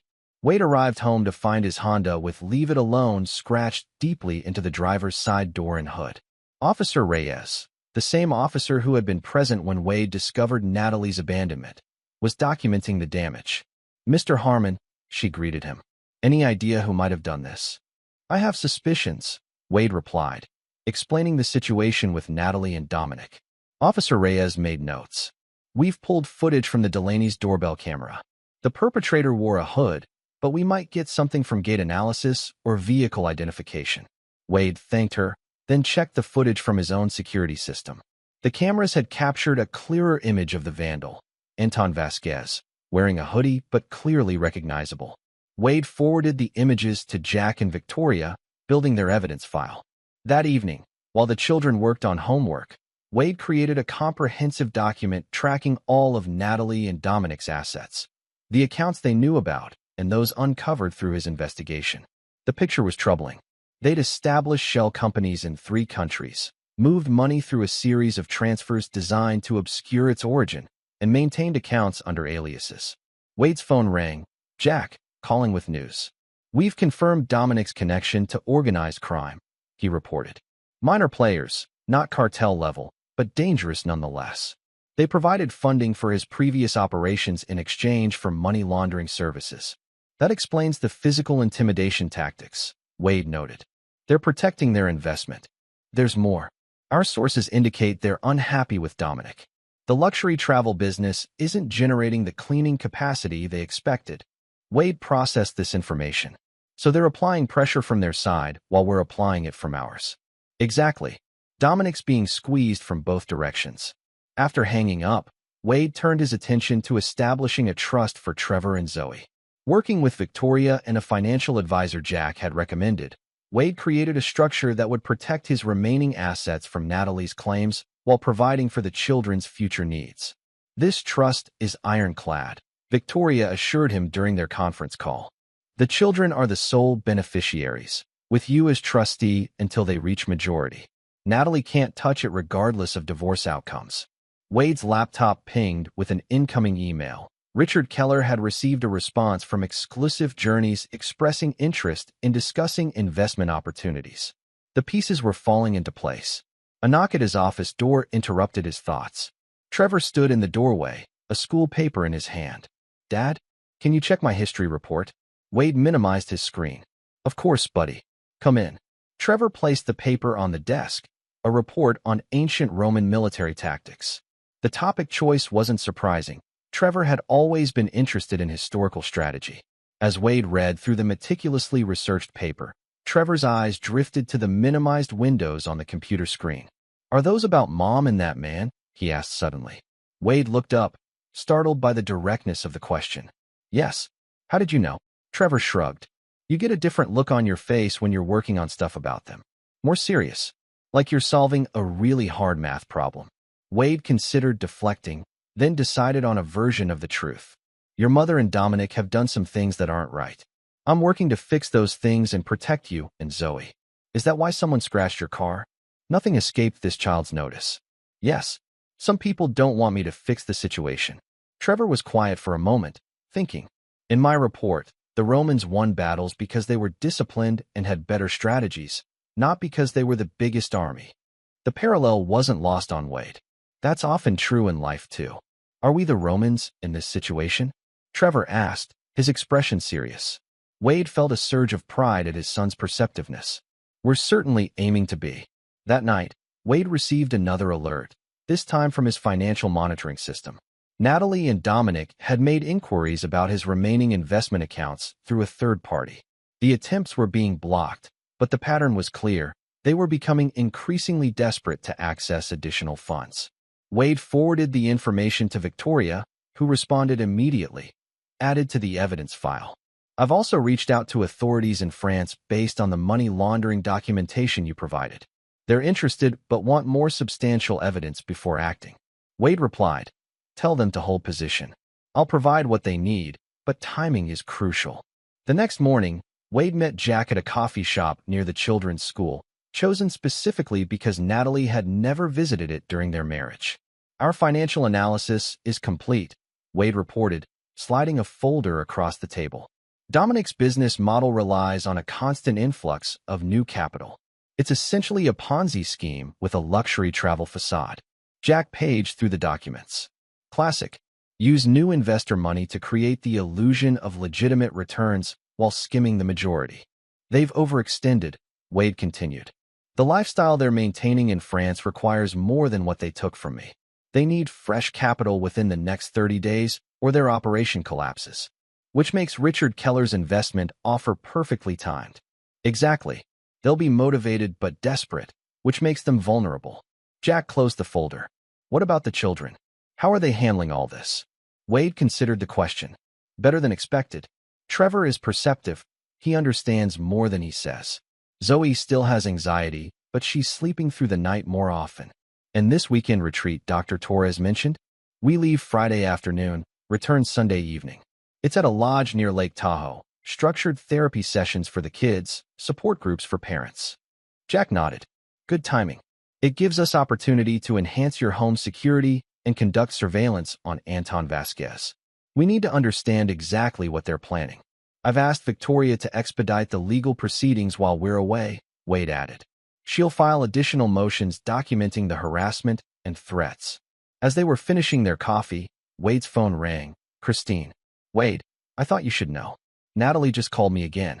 She specifically asked about accessing items from a safe deposit box. Said she needs her grandmother's jewelry for sentimental reasons. Did she mention timing? She was vague, but implied soon. She asked if I thought you'd be reasonable about it. Wade exchanged glances with Jack. And what did you tell her? That I couldn't speak for you, but that your focus has been entirely on the children's welfare. After thanking Christine and ending the call, Wade turned to Jack. They're accelerating. The jewelry is worth over $200,000. They must be more desperate for funds than we realized. Or they're creating a pretext to return and gather intelligence, Jack suggested. We need to be ready either way. Wade nodded, his resolve hardening. Richard Keller will extend an official investment offer today. $5 million, contingent on an in-person meeting. They won't be able to resist, Jack agreed. Not with their resources dwindling and creditors pressing. That afternoon, Wade met with Dr. Torres to finalize plans for the weekend retreat. She noticed his preoccupation immediately. You seem tense, Mr. Harmon. Has something happened? Wade debated how much to share, then decided on honesty. The situation with Natalie and Dominic is escalating. They've attempted to hack my accounts, filed for divorce with false abuse allegations, and now engaged someone to vandalize my property and monitor our home. Dr. Torres's expression grew concerned. That's extremely troubling. Have you informed the authorities? Yes, and my attorney is documenting everything. But the real danger is their attempt to eventually gain access to the children. Which is why this weekend retreat is particularly important, Dr. Torres noted. Not just for therapeutic purposes, but for safety. Wade studied her. You understand more than you've indicated. I work with traumatized children, Mr. Harmon. Unfortunately, parental manipulation and using children as weapons isn't uncommon in high-conflict divorces. She adjusted her glasses. My priority is Trevor and Zoe's psychological well-being. Whatever you're doing to protect them, I support, within ethical and legal boundaries. I appreciate that, Wade said quietly. Dr. Torres gathered her notes. The children are showing progress, despite these ongoing threats. Trevor's protective instincts toward Zoe are healthy when not excessive, and Zoe's separation anxiety has decreased by approximately 30% according to our assessment metrics. I've noticed she's more willing to engage with other children recently. Yes, forming peer relationships is an important resilience factor. Dr. Torres met his gaze directly. Whatever you're planning regarding Natalie and Dominic, remember that your children need you whole and present. Vengeance can be as destructive to the avenger as to its target. This isn't about vengeance, Wade corrected. It's about justice and protection. Dr. Torres nodded, but her expression remained thoughtful. Just be careful that one doesn't become the other without you noticing the transition. After she left, Wade returned to his computer to complete the final piece of his plan. As Richard Keller, he crafted a detailed investment proposal for exclusive journeys, offering $5 million in exchange for 40% equity. The terms were generous enough to be irresistible, with only one non-negotiable condition. Final approval required an in-person meeting. Before sending, Wade inserted carefully designed digital tracking elements into the document, invisible markers that would allow him to monitor exactly who viewed it and when. As he pressed send, Wade felt the culmination of months of preparation. The pieces were in position. The trap was set. Now it was time to draw them in. Chapter 6. The Lure. Dominic Reeves leaned back in his leather chair, studying the investment proposal on his laptop screen. Sunlight streamed through the windows of their Marseille apartment, illuminating the elegant space that had cost far more than they should have spent. $5 million, he said, tapping the screen. For 40%. The terms are almost suspiciously generous. Natalie looked up from the couch, where she'd been scrolling through social media. What does that mean? Is something wrong with it? Not wrong, exactly. Dominic ran a hand through his dark hair. Just unusually favorable. This Richard Keller either doesn't know what he's doing or wants something beyond a standard investment return. Maybe he just believes in the business. Natalie's voice carried a defensive edge. She'd been increasingly sensitive about their financial situation as funds dwindled faster than projected. Dominic's laugh held no humor. The business is a facade, darling. You know that.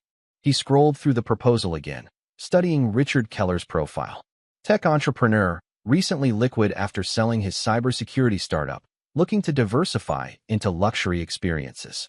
His digital footprint checked out, social media presence going back years, mentions in industry publications, connections with legitimate business figures. We need to vet him thoroughly, Dominic decided. This could be exactly what we need, or a complicated trap. What kind of trap? Natalie asked, suddenly alert. Could be competitors trying to gain insider information. Could be authorities using an undercover approach. Dominic tapped his fingers on the desk. Or it could be legitimate. Either way, we need this money. Natalie moved to stand behind him, reading over his shoulder. The in-person meeting requirement concerns me. We agreed we wouldn't return to the U.S. for at least a year. Plans change when opportunities arise. Dominic pointed to another section of the proposal. He's willing to transfer the first $1 million as a show of good faith before full agreement. That's unusual. And suspicious. Perhaps. But our other options are limited. Dominic didn't mention their most pressing issue. The people who had fronted money for his previous operations were growing impatient with the slower-than-promised returns. Natalie returned to the couch, her expression troubled. I don't want to go back there, Dom. Not yet. Afraid of facing your husband? Dominic's tone carried a slight taunt. Afraid of facing my children, Natalie corrected, her voice barely audible. Dominic dismissed her concern with a wave. We won't be anywhere near them. Fly in, meet Keller, sign the papers, get the money, fly out. 3 days maximum. And the safe deposit box? I told you I need to retrieve those pieces. They're worth. I know exactly what they're worth. Dominic cut her off. That's why they're on the agenda. We'll make arrangements to access the box while we're there. He turned back to the proposal, clicking through to Richard Keller's impressive online portfolio. Luxury properties, high-end vehicles, private jet memberships. All the trappings of the wealthy tech elite. I'm going to accept the preliminary terms, Dominic decided. Request a meeting in 3 weeks. That gives us time to complete the background verification and make travel arrangements. Natalie nodded, but her expression remained troubled. She rose and moved to the balcony overlooking the Mediterranean, the view they could no longer afford unless something changed dramatically. Wade sat in Jack's surveillance room, monitoring the digital tracking elements he'd embedded in the investment proposal. The document had been opened multiple times over the past hour, examined in detail, and portions copied into search queries. Exactly the response pattern he'd anticipated. They're researching Richard Keller, Wade noted, watching the activity. Thorough but not exceptional verification attempts. Jack nodded, studying the data. Standard background check. Nothing that would identify the digital footprint as constructed. They've accessed his social media, professional profiles, and news mentions. Wade pointed to the screen. The identity will hold up to this level of scrutiny. Richard Keller existed only in digital space, a carefully constructed persona with verifiable online history, professional accomplishments, and social connections. Wade had used techniques from his intelligence days to create a backstory that appeared authentic even to moderately sophisticated investigation. They haven't attempted to contact any of his supposed business associates yet, Jack observed. They will. Wade checked another monitor. And when they do, they'll reach our people who will verify everything. Jack leaned back in his chair. Phase 1 proceeding as planned then. What about the children's retreat this weekend? All arranged. Dr. Torres will accompany us to provide ongoing therapy in a secure environment. Wade pulled up the retreat location on another screen. A private lodge near Lake Tahoe, isolated and easily secured. My team will maintain surveillance here while you're gone, Jack confirmed. If Natalie or her associates attempt to access the house or safe deposit box, we'll know immediately. Wade nodded, his attention captured by a new alert on the main screen. They've responded to the proposal. The email was brief and professional. Mr. Keller, thank you for your interest in exclusive journeys. Your proposal is intriguing, and we would be pleased to discuss it further. We can arrange to meet at your convenience in San Francisco 3 weeks from now. Please advise if this timeline works for you. Wade forwarded the message to Victoria, who responded immediately. Perfect timing. Our motions will be filed by then, creating maximum legal pressure just as they arrive for the meeting. The next phase required additional preparation.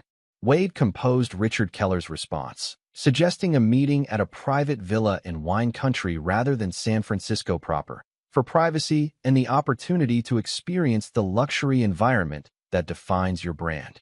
While waiting for their reply, Wade checked the time. He needed to leave soon to pick up the children from school. Trevor had chess club today, which meant a later pickup time for him. Jack, I need to get Zoe from school. Can you monitor for further responses? Of course. I'll update you immediately if anything significant happens. At Oak Ridge Elementary, Wade found Zoe waiting with her teacher, Miss Paulson. The little girl's face lit up when she saw him.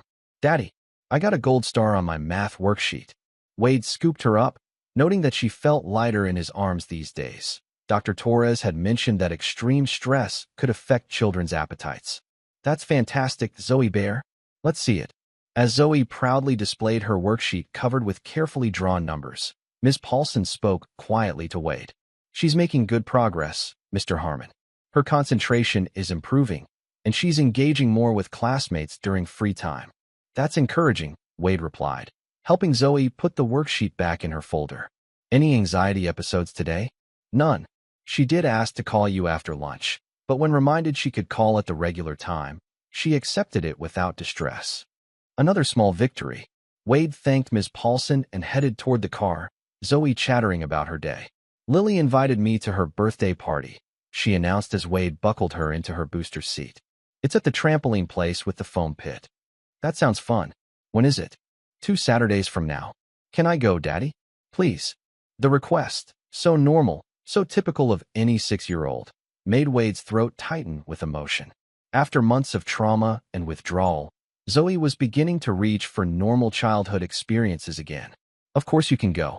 We'll find Lily a nice present. Zoe clapped her hands together. Can we get her a stuffed unicorn? She loves unicorns like I love rabbits. Absolutely. While Zoe continued chattering, Wade's phone vibrated with a message from Jack. Keller proposal accepted. Meeting confirmed at villa location in 3 weeks. They've requested detailed financial disclosures in advance. Wade smiled slightly. The financial disclosures would contain subtle inconsistencies. Nothing that would derail the deal, but enough to create uncertainty and pressure them to close quickly. After dropping Zoe at home with Mrs. Delaney, Wade returned to the school to pick up Trevor from chess club. The boy emerged from the building deep in conversation with his coach, Mr. Abernathy. Trevor has remarkable strategic thinking, Mr. Abernathy told Wade as they approached. He's already playing at a level beyond most students twice his age. Trevor looked down, uncomfortable with the praise, but obviously pleased. That doesn't surprise me, Wade replied, resting a hand on his son's shoulder.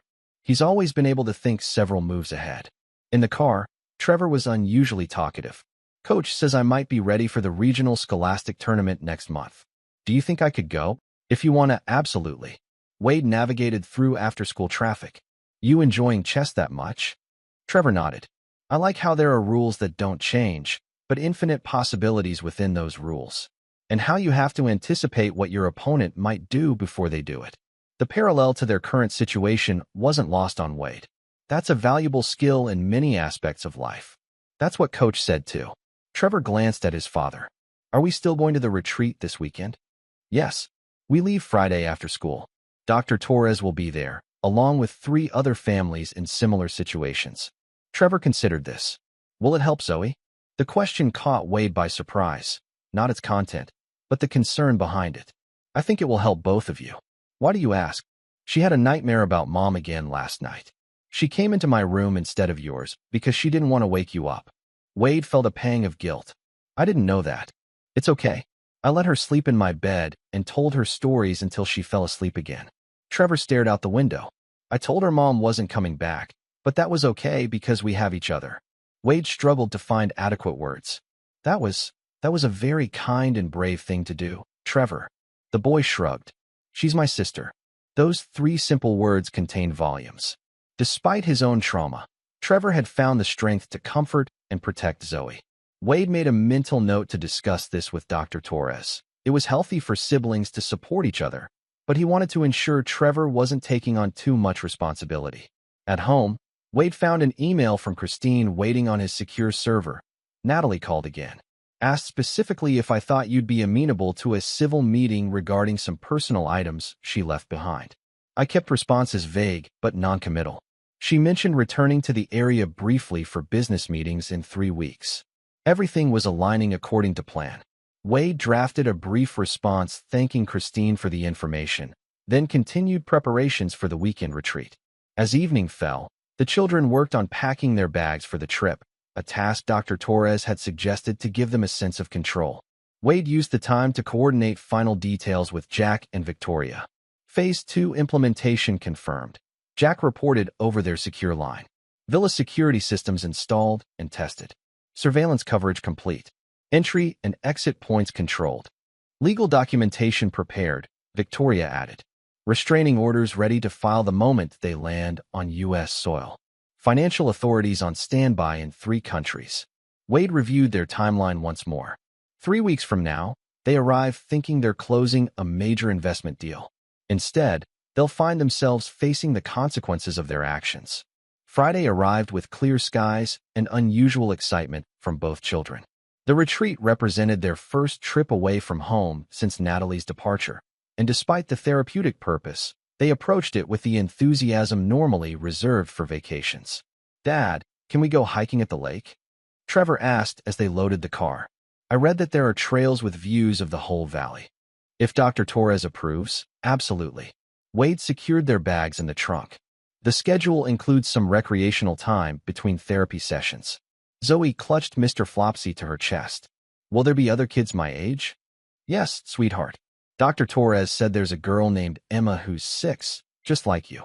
The 2-hour drive to Lake Tahoe passed pleasantly, with the children pointing out landmarks and asking questions about the retreat. Upon arrival, Wade was impressed by the security of the location, a private lodge accessed by a single road, surrounded by forest, with clear sight lines and multiple exit routes. Dr. Torres greeted them at the entrance. Welcome, Harmons. Trevor and Zoe. The other children are in the recreation room if you'd like to meet them. Ms. Wilson can show you the way. As the children followed the assistant, Dr. Torres turned to Wade. Everything proceeding as planned on your end? Wade nodded. They've taken the bait. Meeting scheduled in exactly 3 weeks. Good. This weekend will give the children strength for whatever comes next. She gestured toward the main lodge. We should join the welcome circle. The first group session begins in 15 minutes. The weekend exceeded Wade's expectations. Trevor participated in the therapy sessions with growing openness, finally expressing the anger and betrayal he'd kept tightly controlled for months. Zoe connected immediately with Emma, finding comfort in shared experiences of maternal abandonment. During a Saturday afternoon break, Wade sat on the lodge's deck overlooking the lake, watching the children play a supervised game on the lawn below. Dr. Torres joined him, offering coffee. They're showing remarkable resilience, she observed. Especially Trevor. His protective instincts toward Zoe are balancing with his own need to process grief. Wade nodded. He told me Zoe had a nightmare recently and went to him instead of me. He comforted her, told her stories until she fell back asleep. That's both touching and concerning. Dr. Torres sipped her coffee. Sibling support is healthy, but we need to ensure he doesn't take on a parental role prematurely. How do I balance that? I want to encourage their bond without burdening him. Acknowledge and appreciate his protective instincts while making it clear that the ultimate responsibility for Zoe's well-being is yours. Dr. Torres watched the children below. And continue providing safe spaces like this where both children can be honest about their feelings. By Sunday evening, when they returned home, subtle but significant changes were evident in both children. Trevor slept through the night without his usual restlessness. Zoe, who had previously insisted on leaving her door open, asked if she could try sleeping with it closed like big girls do. I can do it because I know you're right down the hall, she explained as Wade tucked her in. And Trevor is right next door if I get scared. That's very brave, Zoe Bear. Wade kissed her forehead. I'm proud of you. Dr. Torres said brave doesn't mean not being scared. It means doing things even when you are scared. Dr. Torres is very wise. As Wade closed Zoe's door, leaving it open just an inch at her request, he felt a renewed sense of purpose. The weekend had demonstrated what was possible for his children: healing, growth, eventual joy. It strengthened his resolve to complete what he'd started. The following morning, Wade received confirmation that the villa for the upcoming meeting had been successfully prepared with surveillance equipment and security features that could be remotely controlled. Jack's team had created the perfect environment for the confrontation: secure, isolated, and completely under Wade's control. They've sent their financial disclosures, Jack reported during their daily briefing. As expected, they've embellished the business metrics and concealed certain expenses. Let Richard Keller express minor concerns, but continued interest, Wade instructed. I want them anxious but confident the deal will close. That evening, Wade received an unexpected call from Christine. Her voice was tense, urgent. Wade, I just got off the phone with Natalie. She asked me to do something I'm not comfortable with. What did she want? She wants me to mention the children's struggles during our next call, specifically to tell her that Zoe reads the same book every night, the one Natalie used to read to her. Wade's grip tightened on the phone. Why would she want that? I think she's feeling guilty, or at least wants to appear that she is. Christine sounded troubled. She asked specific questions about the children, their routines, whether they ask about her, how they're coping. Wade considered this information. Natalie's interest could be genuine concern or, more likely, preparation for a custody challenge. Would you be willing to tell her what she wants to hear? With some strategic modifications? What do you mean? Tell her about Zoe and the book, but emphasize how traumatized both children were by her sudden disappearance. How they've slowly begun to heal through therapy and stability. Christine was quiet for a moment. You want me to make her feel guilty. I want her to understand the consequences of her actions, Wade corrected. And yes, if guilt makes her and Dominic more likely to return for the meeting, I'll use that. I'll do it, Christine agreed. Not for you, but for those children. The following day, Wade monitored communications between Natalie and Dominic through the back door he'd established in their system. After Christine's call, they'd argued, their first significant disagreement captured by Wade's surveillance. They're just children, Natalie had insisted. They didn't deserve to be abandoned like that. Don't go soft now. Dominic had responded coldly. We agreed the kids were Wade's problem. They're a complication we don't need. You don't understand. Zoe is still reading that book, waiting for me to come back and finish the story. Because children are manipulative by nature. It's an evolutionary adaptation to ensure adults care for them. The argument had escalated, with Dominic reminding Natalie that returning to their previous life was impossible now that they'd taken Wade's money and established their business. Wade forwarded the recording to Victoria, adding it to their growing evidence file. The exchange revealed important information. Natalie was experiencing guilt, and Dominic was growing impatient with her emotional responses. That vulnerability could be exploited. The day before the scheduled meeting, Wade's surveillance captured another significant development. Dominic speaking on an encrypted line with someone he addressed as Kharkov. The investment closes tomorrow, Dominic said. $5 million, enough to cover everything we owe you plus significant expansion. Kharkov's response was direct. It better. My associates are not pleased with the delays. The consequences for further disappointment would be severe. After the call ended, Dominic poured himself a large drink and stared out the window of their apartment, his expression tense. Wade captured still images of the exchange, adding them to his intelligence file. Further research identified Kharkov as Anton Kharkov, a mid-level figure in Eastern European organized crime with connections to money laundering operations in southern France. This explained the pressure Dominic was under and his insistence on returning for the meeting despite Natalie's reluctance.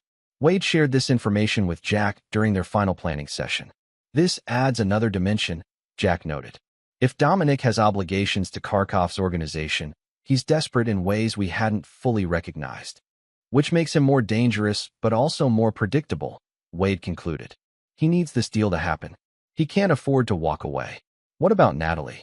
The guilt suggests she's not fully committed to Dominic's plan anymore. Wade considered this. She's wavering, but not enough to come clean or return the money. We'll use that ambivalence to separate them during the confrontation. As the final preparations fell into place, Wade spent the evening with Trevor and Zoe, attentive to signs of their ongoing recovery. Trevor had received an invitation to join an advanced chess program through his school, recognition of his exceptional strategic abilities. Zoe had gone an entire week without calling Wade during school hours, a significant milestone in managing her separation anxiety. Are you going on another business trip soon? Trevor asked as Wade helped him with math homework. Just a day trip next week, Wade answered carefully. Mrs. Delaney will stay with you, and I'll be back the same evening. Trevor studied his father's face. Is it about Mom? The direct question didn't surprise Wade. Trevor had always been perceptive, and his instincts had only sharpened since Natalie's betrayal. Yes, Wade admitted. It's about resolving some legal matters related to what happened. Good. Trevor returned to his homework. The sooner it's all fixed, the sooner we can move on. Out of the mouths of children. Wade reflected on the simple wisdom in Trevor's statement. That's exactly what this was about. Not revenge, but resolution. Creating the closure his children needed to heal completely. After the children were asleep, Wade retreated to his office for final preparations. He reviewed the dossiers on Natalie and Dominic one last time, ensuring he'd accounted for all variables. The villa was ready, the legal documents prepared, the authorities on standby. On his desk sat a small box containing USB drives with copies of all evidence, financial records, communications, surveillance photos, and the original video Natalie had left. Each piece documented a specific betrayal, a deliberate choice to destroy their family for money. Wade also kept a separate file, Moments of the children's pain captured during those first terrible weeks. Trevor standing at the window on his birthday, watching for a mother who never came. Zoe crying herself to sleep, clutching the book Natalie used to read to her. These weren't part of the legal case. They were reminders of why this confrontation was necessary. Wade closed the files and leaned back in his chair, studying the photographs of Trevor and Zoe on his desk. Recent photos, taken at the Lake Tahoe retreat, showed subtle but significant changes, a tentative smile from Trevor, genuine laughter from Zoe as they hiked along the lakeshore. They were healing, finding their way forward. Wade's responsibility was to remove the lingering threats to that healing. The legal limbo of Natalie's abandonment, the financial destruction she'd orchestrated, the possibility she might someday return to disrupt their lives again. The plan wasn't about punishment, though that would certainly occur. It was about protection and finality, creating a clean break that would allow all of them to move forward.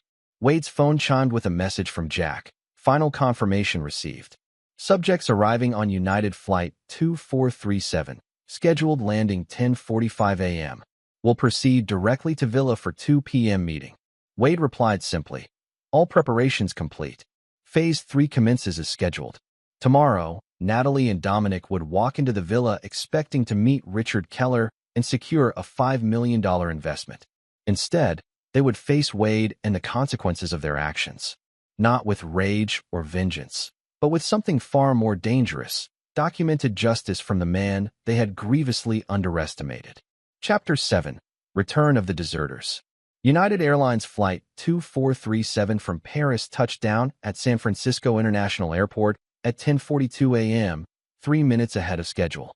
Wade observed the arrival from his surveillance position in the terminal's coffee shop, his appearance altered with subtle but effective changes, glasses, a different haircut, casual clothing unlike his usual attire.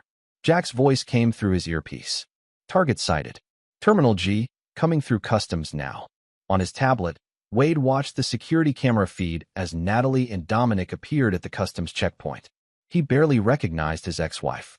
Her blonde hair was now cut in a sleek bob with darker highlights. Sunglasses perched on her head, and her fitted blazer and slim pants screamed European luxury. Traveling light, Jack noted. 1 check bag each, plus carry-ons. They don't plan to stay long, Wade replied. Dominic guided Natalie through the terminal with a possessive hand at the small of her back. Even through the grainy security footage, Wade could see the tension between them. Natalie's shoulders were rigid, her steps slightly out of sync with Dominic's assertive pace. Tension in paradise, Jack observed.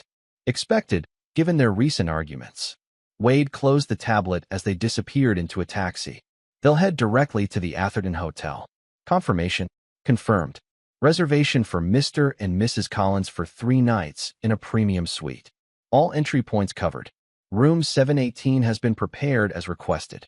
The Atherton Hotel stood as a monument to discreet luxury in the heart of Nob Hill, its limestone facade and understated signage appealing to those who preferred privacy with their indulgence.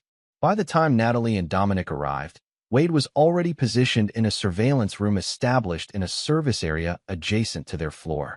They're approaching the front desk, reported Sophia, one of Jack's team who had been placed as a concierge at the hotel weeks earlier. Wade watched on the monitors as Dominic approached the reception desk, Natalie standing slightly behind him. Their body language told a clear story. He dominated the interaction while she scanned the lobby with the wary alertness of someone expecting trouble. I have a reservation for Collins, Dominic told the receptionist, his accent carefully modulated to sound vaguely European without specificity. Yes, Mr. Collins. We have you in one of our premium suites for 3 nights. The receptionist, another of Jack's associates, smiled professionally. May I see your identification and credit card, please? As Dominic completed the check-in process, Wade focused on Natalie. She'd lost weight since the yacht photos, her cheekbones more pronounced, her once vibrant complexion now maintained by expensive cosmetics rather than natural health. Her fingers tapped restlessly against her handbag, a nervous tick Wade had never seen during their marriage. They've been given the key cards, Sophia reported. Heading to the elevators now. Wade switched to the elevator camera feed. Once inside the private space, Dominic's solicitous demeanor vanished. He checked his watch and muttered something that made Natalie flinch slightly. In their suite, surveillance devices activated automatically as they entered. Wade had ensured the equipment was state-of-the-art, completely undetectable and capable of capturing both audio and visual data. "I need a drink," Dominic announced, moving immediately to the minibar. Natalie placed her carry-on carefully on the luggage rack. "We should review the materials for tomorrow's meeting. Keller seems meticulous. He'll expect us to know our numbers." Dominic poured a generous scotch. "The numbers are perfect because I created them precisely for this purpose." He took a long swallow. "Your job is to be charming and talk about the experiential luxury market or whatever nonsense these tech types want to hear." "I understand the business better than you think," Natalie countered, her voice gaining an edge Wade had rarely heard during their marriage. "I've been handling client communication for months, and I've been handling the actual money," Dominic replied dismissively. "Speaking of which, did you contact that friend of yours about accessing the safe deposit box?" "Christine said she'd talk to Wade, but she can't guarantee anything." Natalie sat on the edge of the bed, suddenly looking exhausted. "Maybe we should just leave it. The jewelry's not worth the risk of confrontation." Dominic slammed his glass down. 200,000 isn't worth the risk? With Kharkov breathing down our necks? Don't be naive, Natalie. I'm being practical. Wade isn't the same person I left. Christine says he's different now. More focused, more determined. "He's a finance guy playing weekend warrior with a gym membership," Dominic scoffed. "Nothing to fear from men like that." Wade allowed himself a small smile at the dramatic irony of Dominic's statement. After unpacking, Dominic consulted his watch again. "I have a meeting. Won't be more than an hour or two." "What meeting?" "We just arrived." Natalie's suspicion was evident in her tone. "Business connection. Potential client referrals." Dominic straightened his tie in the mirror. "Use the time to rest. You look tired, and we need you fresh for tomorrow." The casual cruelty of the remark registered on Natalie's face before she controlled her expression. "Fine. I might take a walk later. Clear my head. Stay in the hotel vicinity. We can't risk being recognized." With that instruction, Dominic left the suite, the door closing with a definitive click behind him. Wade switched to the tracking system. One of Jack's operatives followed Dominic from the hotel to a waiting car. "Target heading north on Powell," reported the operative. "Appears to be headed to Fisherman's Wharf area. Stay with him," Wade instructed. "Jack, you've got the restaurant covered?" "All angles. If this is who we think it is, we'll get everything." Wade turned his attention back to Natalie, who had moved to the window of their suite. She stood looking out at the San Francisco skyline, her posture suggesting the weight of decisions being reconsidered. After several minutes, she reached for her phone and dialed. "Christine? It's me. Are you free to talk?" Wade could hear both sides of the conversation through the surveillance. "I'm surprised to hear from you," Christine replied, her tone carefully neutral as they had rehearsed. "Are you in town?" "Yes, just arrived. Business trip with Dominic." Natalie paused. "How are they, Christine?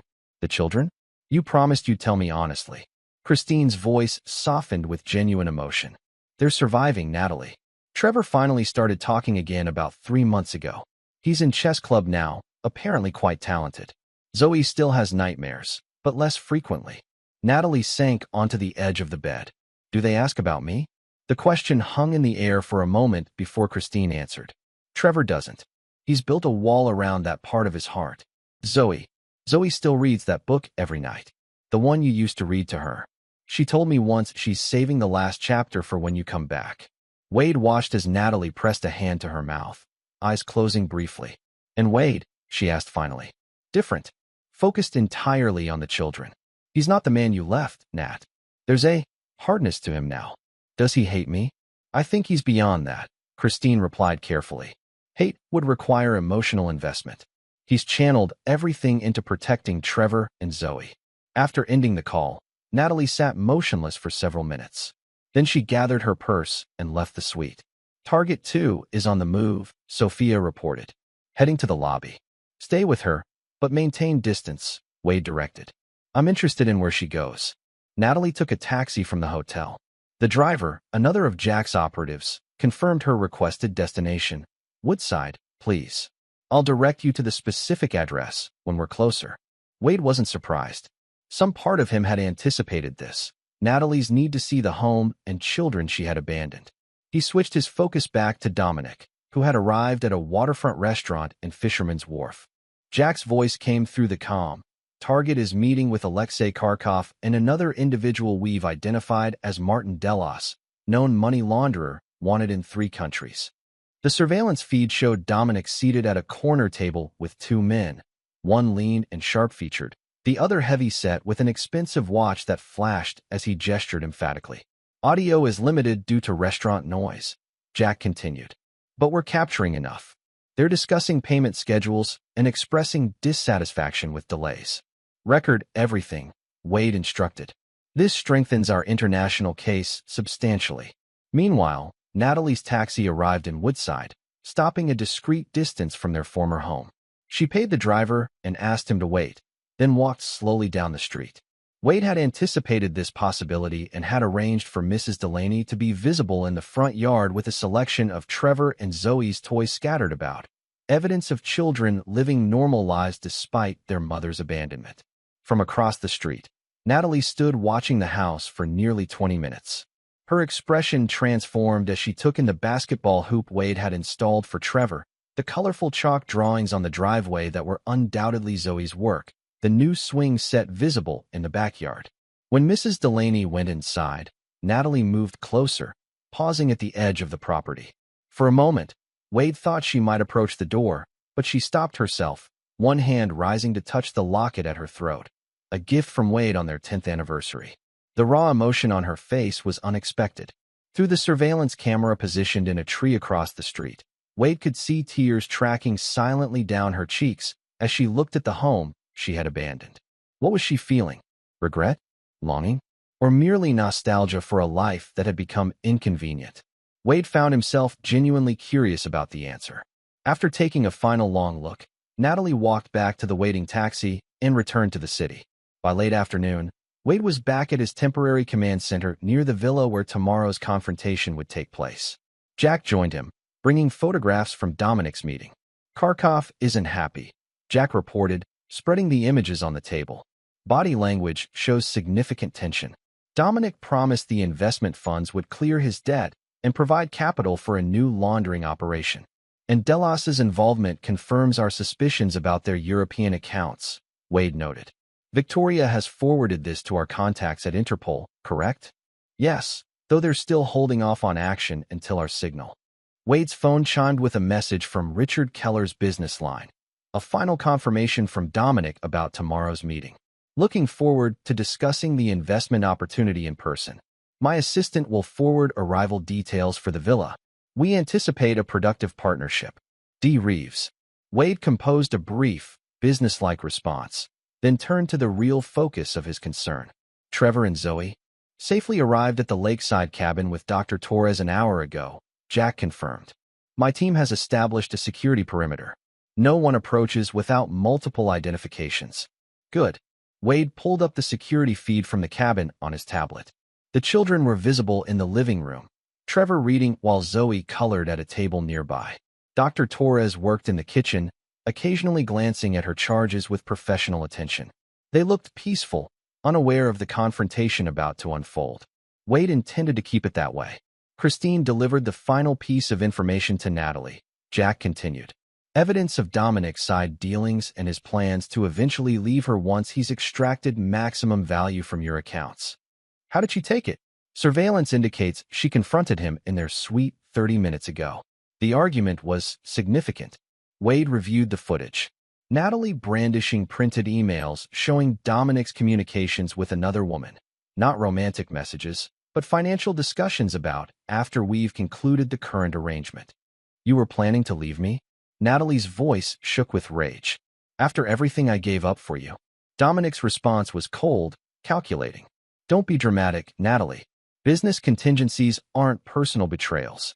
You called her darling and discussed our future together once you've tied up loose ends. What loose ends, Dominic? Me. The argument escalated until Dominic grabbed Natalie's arm with enough force to make her wince. You became a liability the moment you started getting sentimental about those kids. Remember your position here. Without me, you're just a woman who abandoned her children and stole her husband's money. No one to protect you from the consequences. The threat hung in the air between them. Natalie pulled free of his grip, her expression hardening into something Wade recognized from the worst moments of their marriage. Calculated self-preservation. "You need me for this investment meeting," she said, her voice steadier. "Richard Keller wants to meet both principals of the business. You can't charm him alone." Dominic's expression shifted to the professional mask Wade had observed in photographs. "Precisely. Which is why we'll postpone this discussion until after tomorrow's meeting. $5 million buys a lot of perspective, Natalie." The détente was clearly temporary, both of them aware that their partnership had fundamentally changed. Dominic left to clear his head, while Natalie remained in the suite, going through all the materials Christine had provided, her expression growing increasingly troubled. "Perfect," Wade observed. "They'll arrive tomorrow divided, suspicious of each other, and emotionally compromised. Are you sure you want to go through with the direct confrontation?" Jack asked. "We have enough evidence for legal proceedings without personal involvement." "This isn't just about legal justice," Wade replied. "They need to see the consequences of what they've done. Especially Natalie." Jack studied him. "This isn't about revenge, is it?" "No." Wade's voice was calm, certain. "It's about closure. For the children, primarily, but also for me. Clean breaks heal better than ragged ones." As evening fell, Wade made final preparations at the villa. The security systems were tested once more, the presentation materials arranged for maximum impact, all exits secured with controls that could be operated remotely. In one room, monitors displayed surveillance from multiple sources. The hotel suite where Natalie and Dominic were silently sharing a room while pointedly ignoring each other. The restaurant where they'd made dinner reservations but barely spoken. The lakeside cabin where his children were now preparing for bed. Trevor helping Zoe brush her teeth as Dr. Torres supervised. Wade opened a secure folder on his laptop containing videos he'd arranged chronologically. Trevor standing silently at his bedroom window on his birthday, watching for a mother who never came. Zoe crying through a night terror, calling for mommy over and over. Therapy sessions where both children struggled to verbalize their feelings of abandonment. These were the weapons he would use tomorrow, not guns or threats, but the unvarnished truth about the pain Natalie and Dominic had caused. A muscle in Wade's jaw twitched as he reviewed the material. His expression wasn't angry but resolved, a soldier preparing for a necessary mission rather than a wounded husband seeking revenge. Jack returned from his final security sweep of the property. Everything set. Entry points secured, surveillance active, contingency plans in place. And the documents? Victoria delivered them personally. All legal requirements met, notary on standby. Wade nodded, closing the laptop. "Then we're ready." "Are you?" Jack's question was pointed. "This woman was your wife for 11 years. The mother of your children. Tomorrow will be intense." Wade considered the question seriously. "I was ready the moment she abandoned our children at school, without explanation. Everything since then has just been preparation to ensure justice is complete." Later that night, in his temporary quarters at the command center, Wade called the lakeside cabin. Dr. Torres answered, her voice hushed. "They're both asleep," she reported. "Trevor asked once if you were handling the mom situation, as he called it. I redirected as we discussed. And Zoe, some anxiety at bedtime, but she settled when Trevor read to her. She's showing remarkable attachment to her brother's caregiving. They protect each other," Wade noted, a hint of pride in his voice. "Yes, though we'll need to address that eventually. Trevor shouldn't feel responsible for managing his sister's emotional needs. But for now, their mutual support is healthy." After finishing the call, Wade performed his final preparation ritual, reviewing photographs of Trevor and Zoe from before Natalie's betrayal, during the worst of the aftermath, and recent images showing their gradual healing. The contrast was stark and motivating. His children deserved complete closure, not the lingering threat that Natalie might someday return to disrupt their rebuilt lives. Tomorrow would provide that closure, one way or another. Wade set his alarm for 5 a.m., though he doubted he would sleep much. The culmination of months of planning was just hours away. By this time tomorrow, Natalie and Dominic would have faced the consequences of their actions and made their choices. And regardless of those choices, Wade and his children would finally be free to move forward without looking back. Chapter 8. The Trap Closes. The villa stood in splendid isolation among the rolling vineyards of Sonoma County. Its Mediterranean architecture and private access road creating the perfect impression of exclusive luxury. By noon, the property was prepared in exacting detail, each element positioned for maximum impact. Richard Keller's assistant had provided Natalie and Dominic with precise directions and a gate code. Wade watched on the surveillance monitors as their rented Mercedes approached the entrance at 1:47 p.m., 13 minutes before the scheduled meeting. Punctuality suggests eagerness, Jack noted from his position at the security controls. They're desperate for this deal. Through the camera trained on the car's interior, Wade observed a telling transformation. Dominic adjusted his tie and pasted on a practiced smile that erased all traces of the tension visible moments before. Natalie applied fresh lipstick, her hands betraying a slight tremor before she, too, arranged her features into a mask of confident charm. "Look at them," Wade said, preparing to play their roles. "Partners in crime again." Despite last night's argument, Jack agreed.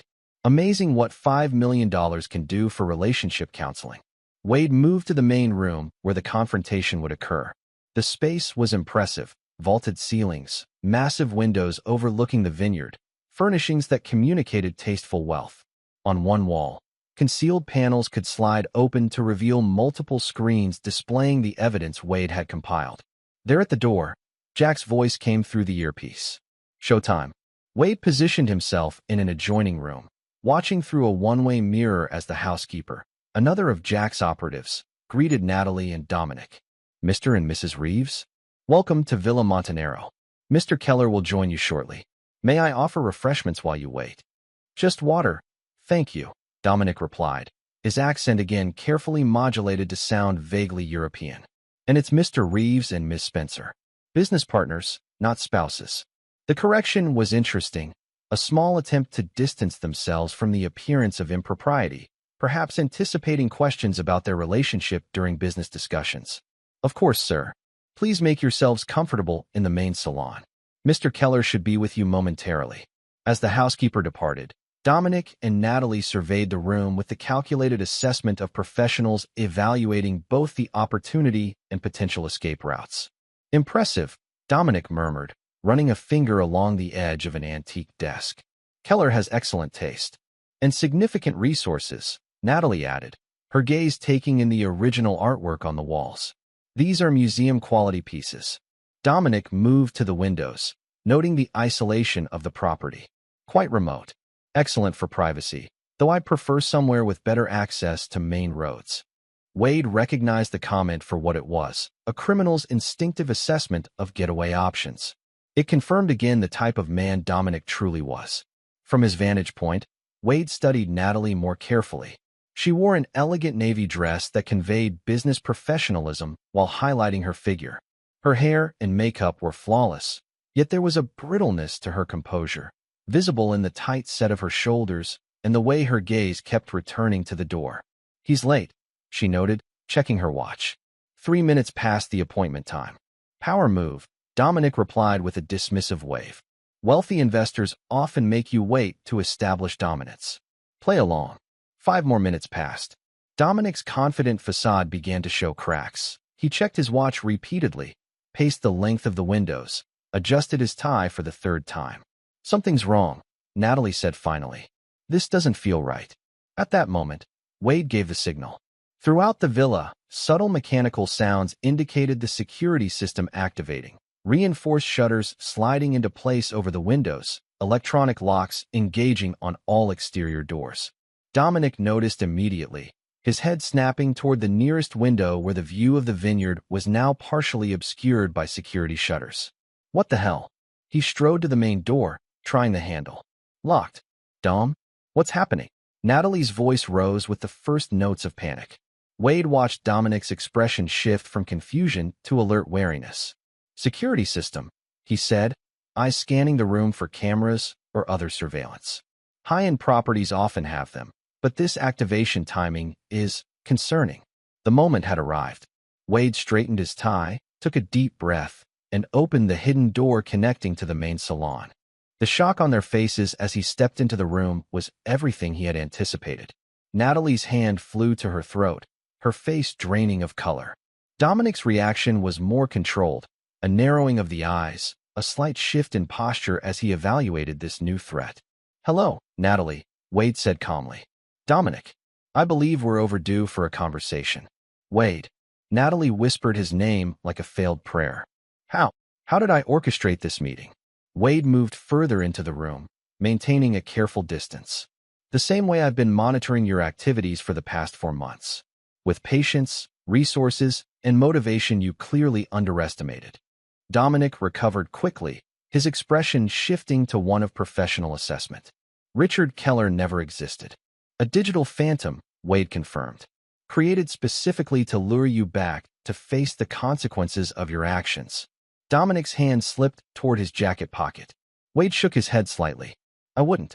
The security team has the villa surrounded, and you're on camera from multiple angles. Any weapon you're carrying would only add charges to your considerable legal problems." Dominic's hand stilled. "What do you want?" "Justice." Wade moved to the control panel on the wall, pressing a sequence that caused the hidden panels to slide open, revealing multiple screens. But first, understanding. The central screen activated, displaying a comprehensive timeline of Natalie and Dominic's scheme, from their first meeting at the charity gala to their most recent financial transactions. "You've been quite busy," Wade noted, his tone almost conversational. 8 months of preparation, gradually transferring funds, creating false documentation, establishing new identities, building an elaborate exit strategy while maintaining the facade of a normal family life." Natalie sank into the nearest chair, her legs seemingly unable to support her. Dominic remained standing, his eyes darting between Wade and the displays. "This is harassment," Dominic tried, his voice lacking conviction. "We'll contact the authorities." "Please do." Wade gestured to a phone on the side table. "I'm sure they'd be particularly interested in your meeting yesterday with Alexei Kharkov and Martin Delos, both of whom are currently under investigation for money laundering in multiple jurisdictions." Dominic's face tightened. "You've been watching us." "Comprehensively." Wade activated another screen showing surveillance photos of their activities in France, their meetings in San Francisco, even their argument in the hotel suite the previous night. "I've documented everything: financial fraud, identity theft, child abandonment, connections to organized crime." He turned to Natalie, whose complexion had gone ashen. "Did you know about Dominic's criminal connections when you abandoned our children at school? Or was that just a bonus discovery after you'd already committed to destroying our family?" "I didn't," Natalie began, then stopped, unable to complete the lie under Wade's steady gaze. "You didn't what? Didn't know? Didn't care? Didn't consider what would happen to Trevor and Zoe when they realized their mother had disappeared without even saying goodbye?" Wade activated the next screen, which began playing footage from the children's therapy sessions, carefully selected clips that Dr. Torres had agreed could be used for this purpose alone. Trevor sat rigid in a child-sized chair, his face expressionless. "She left because she didn't want to be our mom anymore." That's what she said in the video. Dr. Torres's voice came from off-camera. "How did that make you feel, Trevor?" A long pause. "Nothing. I don't feel anything about her anymore." The footage shifted to Zoe, clutching Mr. Flopsy as she spoke in a small voice. "I had a dream that Mommy came back, but when I ran to hug her, she turned into smoke. Dr. Torres says that's my brain trying to understand she's really gone." Natalie pressed a hand to her mouth, tears spilling down her cheeks. "Stop it, please." "Why?" Wade asked, his voice steady. "You created this reality. The least you can do is witness it." The next clip showed Trevor on his birthday, standing at his bedroom window for hours, watching the driveway despite Wade's gentle attempts to engage him in celebration. "He waited all day," Wade said quietly, "convinced you wouldn't miss his birthday, no matter what had happened. That there must have been some mistake, some misunderstanding that would be cleared up when you arrived with a present and an explanation." Dominic stepped forward, his expression hardening into professional calculation. "Emotional manipulation is an interesting tactic, Mr. Harmon, but ultimately futile. What exactly do you hope to accomplish here?" "Accountability." Wade turned to him. "You've destroyed families before. Robert Keller in Santa Barbara committed suicide after his wife left with your assistance. Gerard Phillips in Oregon lost everything, including his freedom temporarily, after you orchestrated his wife's departure and subsequent legal attacks." Dominic's expression flickered briefly, surprised that Wade had connected these cases, quickly masked by renewed composure. Those are unsubstantiated allegations without relevance to our current situation. They're documented facts that form part of an extensive case file I've prepared for authorities in 4 countries. Wade activated another screen showing the legal documentation. Your pattern is established and provable. The only question remaining is what happens next. Wade pressed another control. A hidden door opened on the opposite wall, revealing a conference room with legal documents arranged on the table. Your remaining assets, including accounts you believed were secure, have been frozen, Wade informed them. The business you established in France is under investigation for money laundering. Your accounts under aliases in Switzerland, Luxembourg, and the Cayman Islands have been identified and frozen pending legal proceedings. Dominic's composure finally cracked, his face contorting with rage. You have no authority to. I have connections in international finance and law enforcement who recognize the merit of my evidence. Wade cut him off. People who understand that coordinated action against sophisticated financial criminals requires unconventional approaches. Natalie looked up, her makeup streaked with tears. What do you want from us, Wade? I'm offering a choice. Wade gestured to the conference room. Behind that door are documents prepared by my attorney. They include full confessions, financial restitution agreements, and in your case, Natalie, relinquishment of parental rights. You want me to give up my children? Her voice broke on the words. You already gave them up, Wade replied, his tone not unkind despite the harshness of the truth. I'm merely asking you to make it legal and spare them years of uncertainty. Dominic gave a harsh laugh. And if we refuse to sign your documents? In answer, Wade activated the final screen, which displayed active warrants for Dominic's arrest in 3 countries, along with evidence packages prepared for prosecutors. Then within the hour, this evidence will be released to all relevant authorities. Your accounts will remain frozen. Your criminality will become public record, and you will face prosecution in multiple jurisdictions with no possibility of favorable plea arrangements. The reality of their situation settled over both of them differently. Dominic's expression became calculating, clearly assessing options and outcomes of a professional criminal. Natalie seemed to collapse inward, the full weight of consequences finally breaking through her denial. And if we sign? Dominic asked. The evidence remains secured as insurance against future violations. You return all remaining funds from Wade's accounts. You never contact the Harmon family again. Wade's gaze hardened. 1 violation, 1 attempt at retaliation or reconnection, and everything goes to authorities immediately. Dominic took a step toward Wade, his body language suddenly threatening. You self-righteous bastard. You think you've won because you set up a clever trap? Do you have any idea who I'm connected to? The resources I can access. I know exactly who you're connected to, Wade replied calmly. Your meeting with Kharkov yesterday was quite illuminating. He's quite displeased with your performance, isn't he? Mention consequences if you failed to deliver the promised funds. Something dangerous flashed in Dominic's eyes. He lunged forward suddenly, hands reaching for Wade's throat. Wade sidestepped with practiced ease, using Dominic's momentum against him. A quick strike to the solar plexus, followed by a precise application of pressure to the shoulder joint, and Dominic found himself face down on the floor, arm twisted painfully behind his back. My military background wasn't in administration, Wade informed him quietly. Intelligence operations often require hands-on intervention in uncontrolled environments. Jack entered the room, weapon visible at his hip. Everything under control. Yes. Wade released Dominic and stepped back. Mr. Reeves was just demonstrating why security precautions were necessary for this meeting. Dominic rose slowly, straightening his jacket with as much dignity as he could muster, his expression murderous. The documents, Wade continued as if the altercation hadn't occurred, are comprehensive but fair. They provide a path forward that minimizes further damage to all parties. I want to see my children, Natalie said suddenly. Before I sign anything, I want to see Trevor and Zoe. Wade shook his head. That's not possible. They're my children. Her voice rose in desperation. They're traumatized children who are finally beginning to heal, Wade corrected. Seeing you now would only reopen wounds that have barely started to close. He activated one more video clip, Zoe in a recent therapy session. If your mom walked through that door right now, what would you say to her? Dr. Torres asked gently. Zoe clutched Mr. Flopsy tighter. I would ask her why she didn't love us enough to stay. And then I would hide behind Daddy, because I'd be scared she might take me away from him and Trevor. The clip ended. Natalie sat in stunned silence, the reality of her children's perception finally penetrating. They're afraid of you, Natalie, Wade said quietly. Not because of anything I've said, but because of what you did. They're afraid you'll appear suddenly and disrupt the security they've fought so hard to rebuild. Natalie covered her face with her hands, her shoulders shaking with silent sobs. Dominic watched her with thinly veiled disgust, his own concerns clearly centered on self-preservation rather than emotional revelation. How long do we have to decide? He asked Wade.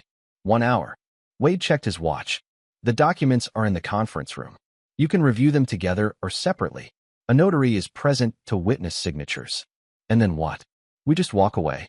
Dominic's tone was skeptical. You'll be escorted to the airport and placed on flights to separate destinations, Wade explained. Dominic to Europe, where I'm sure Kharkov will be interested in discussing your failure to secure the promised investment. Natalie to a location of her choosing, with enough resources to establish a modest new beginning. Dominic's gaze sharpened. You're letting us go? After all this elaborate setup? This isn't about imprisonment, Wade replied. It's about resolution and protection. My children need finality, not an extended legal battle that forces them to relive their trauma in courtrooms. He turned to Natalie, who had finally regained some composure. It's also about choices. You chose to abandon your family, Natalie. Now you can choose to do one decent thing for the children you left behind. Give them legal certainty about their future. A tense silence filled the room. Finally, Dominic straightened his shoulders and headed toward the conference room. An hour is sufficient to review legal documents. I assume your attorney drafted them competently. Natalie remained seated, looking lost. Wade, she said quietly. I never thought it would. I didn't understand what would happen to them. Yes, you did, Wade replied, not unkindly. You simply convinced yourself they would adapt like children do in divorce situations. You chose not to imagine the reality of abandonment trauma because it would have interfered with the narrative you needed to justify your actions. He turned to follow Dominic, then paused. 1 hour, Natalie. For once, make a choice that puts Trevor and Zoe's needs before your own. In the monitoring room adjacent to the conference area, Wade watched as Dominic reviewed each document, occasionally making notes, but showing no emotional reaction to the damning confessions he was being asked to sign. Natalie approached the documents differently, reading each page with visible distress, occasionally wiping tears from her cheeks. She lingered longest over the parental rights relinquishment, her hand trembling as she held the pages. She'll sign, Jack predicted, watching the monitors. The guilt is too heavy now that she's confronted with the consequences. And Dominic? Wade asked. 50-50. He's weighing options, calculating outcomes.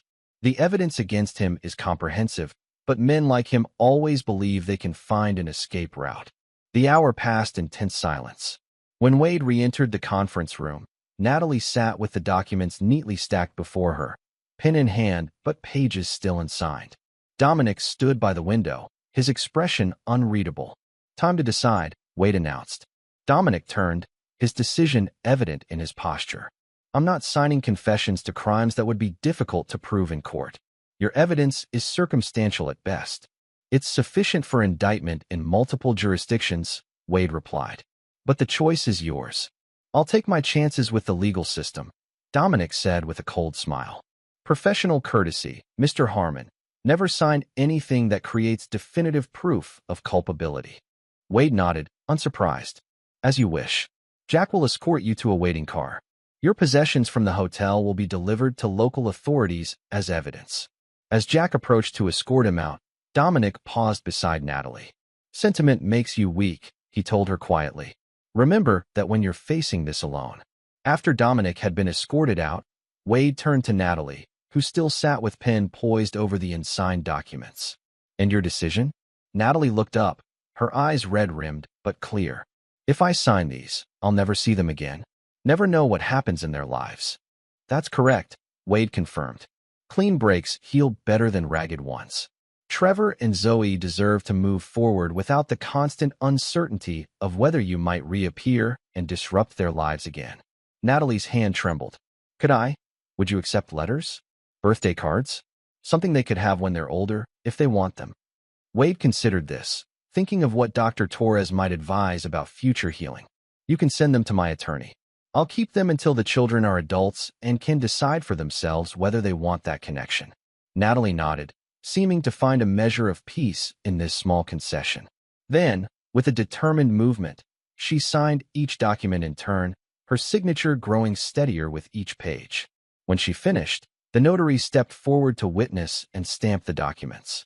Natalie watched this final validation of her choice with an expression of both grief and relief.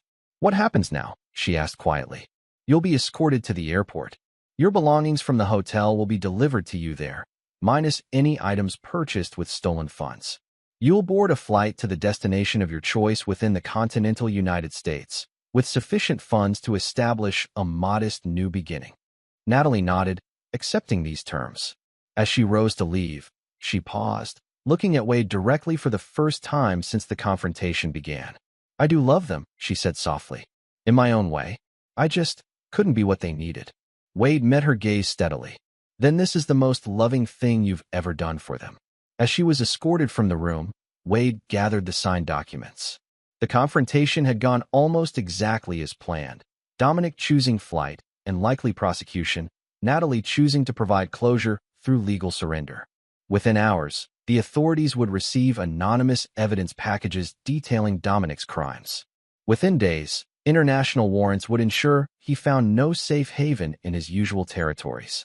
And Natalie would begin a new life far from her children, carrying the consequences of her choices in a way that finally spared those children further pain. Wade contacted Victoria, confirming the documents had been signed as required. Dominic refused, as expected, he reported. Release the evidence to authorities as planned. Already in motion, Victoria confirmed. And Natalie? Full compliance. Parental rights relinquished, confession signed, financial restitution agreed to. She made the right choice, Victoria noted. For once, Wade agreed. When all was finally settled, Wade stood alone in the villa's main room, the screens now dark, the evidence secured. He felt not triumph, but completion, a mission successfully concluded, objectives achieved, protection established. Jack returned from escorting Natalie to the airport. It's done. She's en route to Chicago. Requested a fresh start somewhere her past won't follow her. Wade nodded. And our surveillance confirms Dominic is attempting to leave the country? Yes. He's booked on a flight to Monaco departing in 3 hours. Authorities have been notified and will intercept him at the gate. Perfect. Wade gathered his materials. I need to get back to the children. They'll be expecting me for dinner. As they left the villa, Wade took one final look at the place where justice had finally been secured. The trap had closed exactly as planned, not with violence or vengeance, but with truth and consequences delivered. It was finished. His children were safe. The future, their future, could finally begin. Chapter 9, Justice Served. 1 year later, the moving truck departed, leaving Wade, Trevor, and Zoe standing in the driveway of their new home in Portland, Oregon. The 2-story craftsman house with its welcoming front porch and established garden represented more than just a change of location. It symbolized their fresh start. Can I set up my telescope in the backyard? Trevor asked, studying the open space with approval. At 10, he'd grown several inches in the past year, his frame beginning to lose the childish softness, though his serious expression remained a constant. Absolutely, Wade replied. The listing mentioned minimal light pollution, one of the reasons I chose this neighborhood. Zoe tugged at Wade's hand. Is my room really purple like in the pictures? Lavender, just as requested. Wade confirmed, smiling at his daughter's excitement. At 7, Zoe had blossomed in ways that sometimes took his breath away, her resilience transforming gradually from fragile coping to genuine strength. Dr. Torres had called their progression remarkable, though she cautioned that healing wasn't linear. There will still be difficult days, she'd warned during their final session in California. Birthdays, holidays, milestones, these can trigger grief even years later. But they have the tools now to process those feelings in healthy ways. The decision to relocate had come after careful consideration. Wade's medical leave had eventually transitioned to resignation from Blackstone Financial, followed by consulting work he could perform remotely. The children had shown tremendous progress, but certain spaces in their Woodside home remained haunted by memories. The bedroom where Natalie's video had played, the school where they'd been abandoned. A fresh start seemed the logical next step in their healing journey. Inside the house, they explored rooms filled with a mix of familiar furniture and new pieces chosen to mark this transition. Wade had involved both children in the decorating decisions, allowing them to create spaces that felt both safe and expressive of their evolving identities. Trevor's room featured a wall-mounted board for his growing chess trophy collection, space for his astronomy equipment, and bookshelves already filled organized library. The martial arts certificates displayed prominently near his desk testified to another positive development from the past year. After they'd settled in Portland, Trevor had spotted a jiu-jitsu studio near their new home and asked to try a class. The disciplined physical activity had provided an outlet for emotions he still struggled to verbalize. Wade had joined him, creating another bond between father and son. "Dad, can we put the telescope together tonight?" Trevor asked, already unpacking books and arranging them by category. "Weather forecast looks perfect for stargazing," Wade agreed. "Let's target 8 p.m. for setup." Zoe's room reflected her artistic evolution. An easel positioned to catch the northern light, storage for her growing collection of supplies, and a display wall for her colorful creations. Her natural talent had been identified by her art teacher 6 months earlier, leading to enrollment in a specialized weekend program where she had flourished. "Look, Daddy, Mr. Flopsy likes his new home." Zoe arranged her beloved stuffed rabbit on the window seat, positioning him to gaze out at the maple tree in the yard. Mr. Flopsy had remained Zoe's constant companion, though she no longer needed him to sleep through the night. Now he served as audience for her stories and artistic endeavors, a bridge between her past and present. After helping the children organize their most essential belongings, Wade left them to their unpacking and moved to his home office. The space was arranged with dual purpose, financial consulting work that provided their income, and the heart of his newer mission, reclaimed. The organization had grown from concept to reality in just 8 months. Using a portion of the funds recovered from Natalie's restitution agreement, Wade had established a foundation providing legal, financial, and emotional support to parents and children dealing with family abandonment. Victoria Chun had joined as legal director, bringing her expertise in family law and international finance to help others navigate situations similar to Wade's. They'd already assisted 27 families, providing everything from emergency financial support to therapy referrals to legal representation. Wade's phone rang. "Jack, checking on their arrival." "The security system is active," Wade reported after exchanging greetings. "Everything transferred smoothly." "Excellent. I vetted the local contacts as promised. Full background checks, all clear." Jack paused. "How are the kids handling the move?" "Better than expected. Trevor's already planning a stargazing session, and Zoe's organizing her art supplies by color and texture." "And you?" Wade glanced at the framed photograph on his desk, the 3 of them on a hiking trip 3 months earlier, all genuinely smiling. "I'm good, Jack. Really good." After finishing his call, Wade checked his email. Among the business correspondence was a message from Christine with the subject line, "Update as promised." He opened it, scanning the now familiar monthly report. "Wait. Natalie continues her waitressing job at the diner in Fargo. Her manager reports she's their most reliable employee, never misses a shift. She's still attending therapy twice weekly and has joined a support group for parents estranged from their children. She's maintained a small apartment near the community college where she's taking business administration classes in the evenings. No romantic relationships that I'm aware of."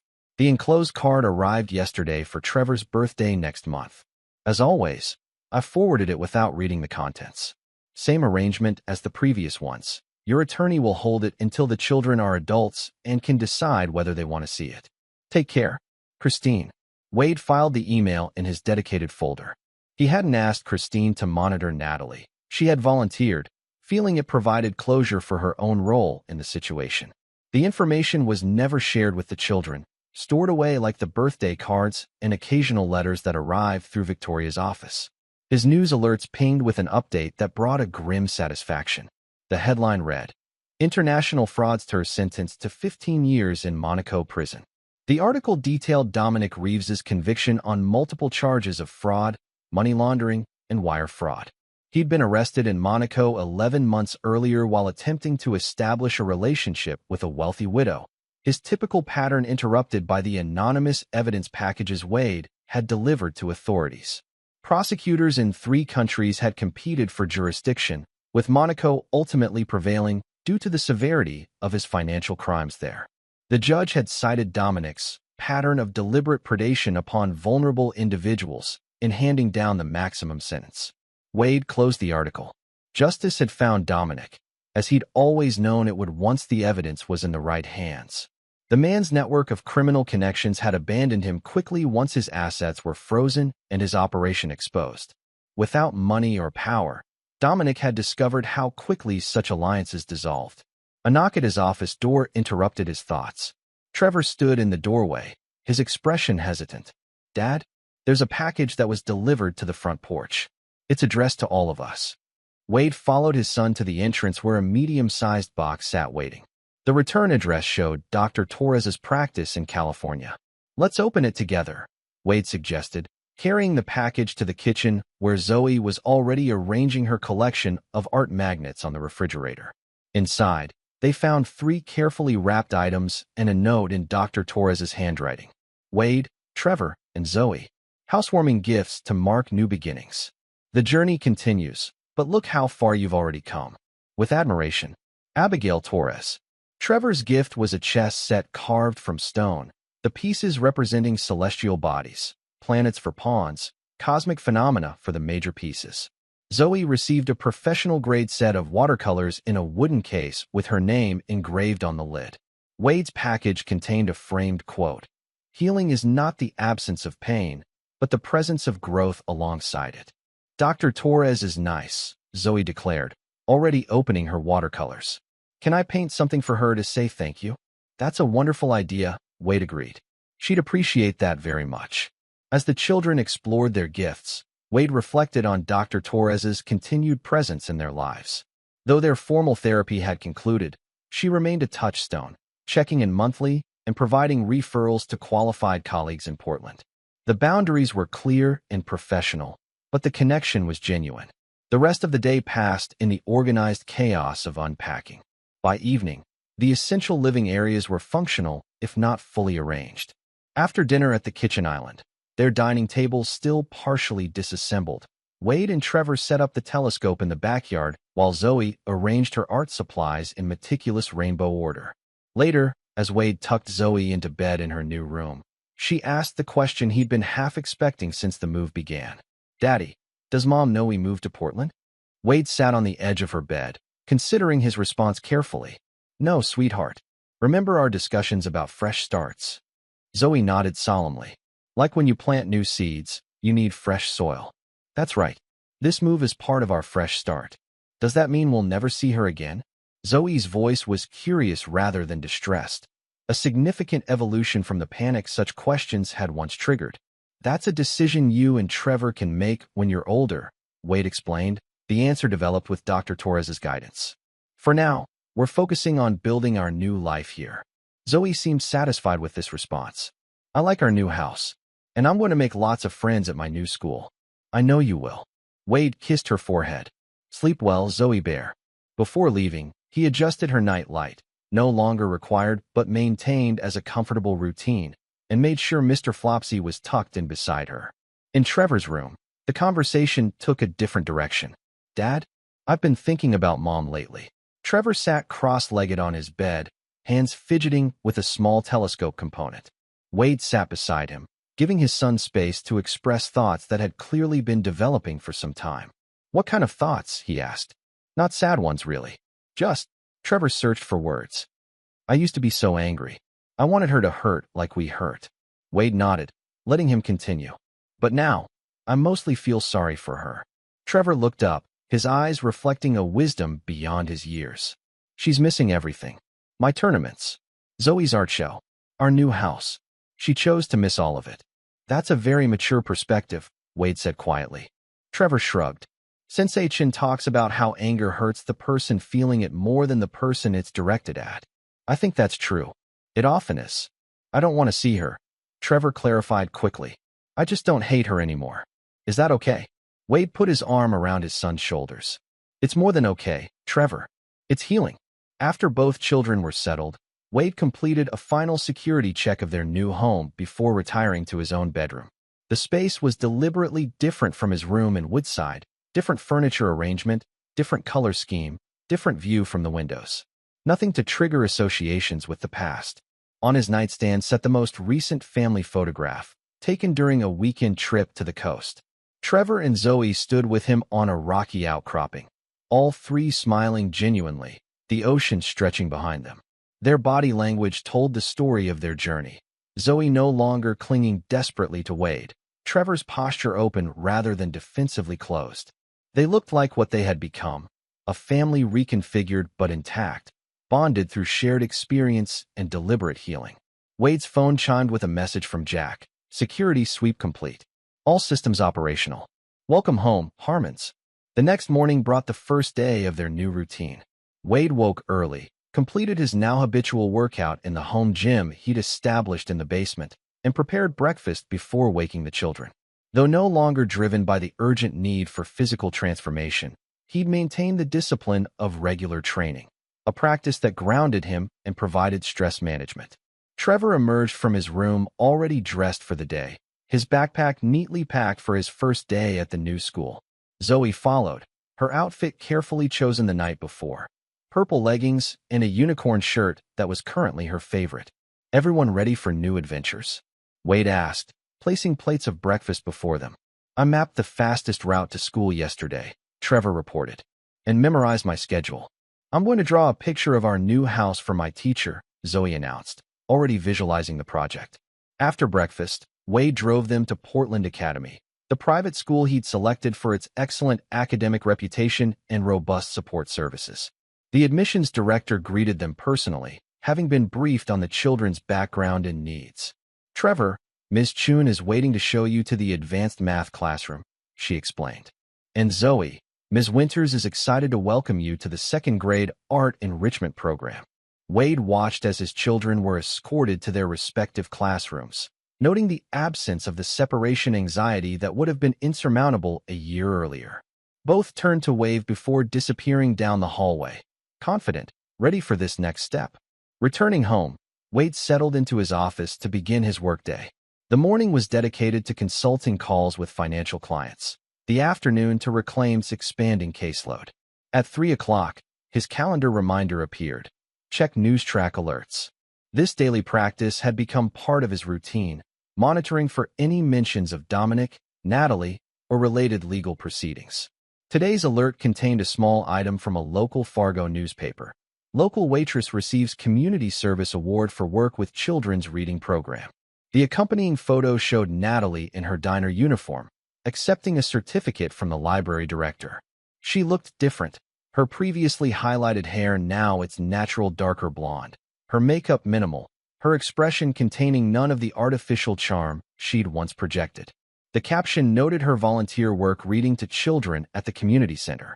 Wade studied the image without resentment or anger, simply observing this new iteration of the woman who had been his wife. Whatever journey Natalie was on now, it appeared to be one of genuine change rather than manipulation. He saved the article to Christine's monitoring file without comment. The children's first day at school proved successful. Trevor reported that the chess club had immediately invited him to join after learning of his tournament record. Zoe had made a friend named Olivia who shared her passion for unicorns and painting. That evening, as Wade helped Trevor with an advanced science project while Zoe worked on a welcome card for their new neighbors, his phone rang with an unfamiliar number. Mr. Harmon? This is Detective Salazar from Monaco National Police. I wanted to inform you personally that the appeal in the Reeves case has been denied. The 15-year sentence stands without possibility of early parole. Thank you for the update, Detective. I appreciate your thoroughness in this matter. The evidence packages you provided were instrumental in securing justice. 3 other victims have received financial restitution from seized assets. After completing the call, Wade felt a sense of completion. Dominic's chapter was closed definitively. The man would spend the prime years of his life in prison, his network dismantled, his pattern of destruction interrupted permanently. As summer progressed into fall, the Harmons established new traditions in their Portland home. Saturday morning martial arts classes for Wade and Trevor. Sunday afternoon art workshops for Zoe at the community center. Family hiking trips exploring Oregon's natural beauty. Trevor joined both the chess team and the astronomy club at school, finding peer connections that supported his intellectual interests. His nightmares had decreased to rare occurrences, usually triggered by specific stress rather than generalized anxiety. Zoe's artwork began winning recognition in school exhibitions, her style evolving to express emotions she sometimes still struggled to verbalize. Mr. Flopsy remained her constant companion, but was now often depicted in her paintings rather than clutched as a security object. Wade balanced his consulting work with growing involvement in Reclaimed, which had expanded to open a small Portland office. The Foundation's success stories provided ongoing confirmation that healing was possible even after profound betrayal. Jack visited monthly, ostensibly to check security systems, but primarily to maintain his relationship with the children. He had indeed become a surrogate uncle, taking Trevor fishing and attending Zoe's art exhibitions with genuine interest. On a crisp October morning, Wade received a call from Trevor's jiu-jitsu instructor. "Mr. Harmon, I wanted to personally invite you to Trevor's upcoming tournament. He's qualified for the regional championship in his age group." "That's fantastic news. When is the event?" "Saturday, November 12th at Portland Community Center. Trevor's bracket competes at 2 p.m. Wade marked the date prominently on the family calendar displayed in the kitchen. These milestones, achievements that represented growth beyond survival, were celebrated with particular attention in the Harmon household. The tournament day arrived with perfect fall weather. Trevor was uncharacteristically nervous at breakfast, checking his gear bag multiple times. "What if I forget the techniques when I'm on the mat?" he asked Wade as they drove to the venue. "Then you'll adapt and use what you do remember," Wade replied. "Remember what Sensei Chin says. The obstacle becomes the way." Trevor finished, taking a deep breath. "Right." Zoe sat in the back seat, working on a good luck card for her brother. "I'm making you winning the trophy, Trevor," she explained, holding up her drawing. "So it has to happen." The community center was filled with competitors and their families. Trevor reported to his age group's staging area, while Wade and Zoe found seats in the spectator section. Jack arrived minutes later, bringing Trevor's favorite sports drink and high-protein snacks for after his matches. As Trevor's division was called, Wade watched his son step onto the mat with the composure and focus that had always been his natural gift, now channeled into productive mastery rather than emotional suppression. The matches progressed through the afternoon, Trevor advancing through preliminary rounds that drew appreciative comments from other parents.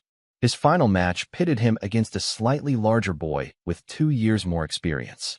Wade, Zoe, and Jack cheered enthusiastically as Trevor executed a perfect sweep, transitioning smoothly to secure position. When the referee raised Trevor's hand in victory, his smile of genuine pride and accomplishment was a gift beyond measure. As they exited the community center, Trevor clutching his trophy while receiving congratulations from teammates, Wade felt a prickling sensation at the back of his neck, the situational awareness from his military days that had never fully disappeared. He scanned the area casually, his gaze finally landing on a figure standing across the street. Natalie. She wore simple jeans and a practical jacket, her hair pulled back in a ponytail. Nothing remained of the polished, sophisticated woman who had once prioritized appearance above authenticity. She made no attempt to approach or hide, simply standing watching the celebration from a distance. Wade met her eyes across the space between them. In that momentary connection, a wealth of unspoken communication passed. Not forgiveness, that would require atonement beyond what had occurred, but acknowledgement. Recognition of what she had forfeited through her choices.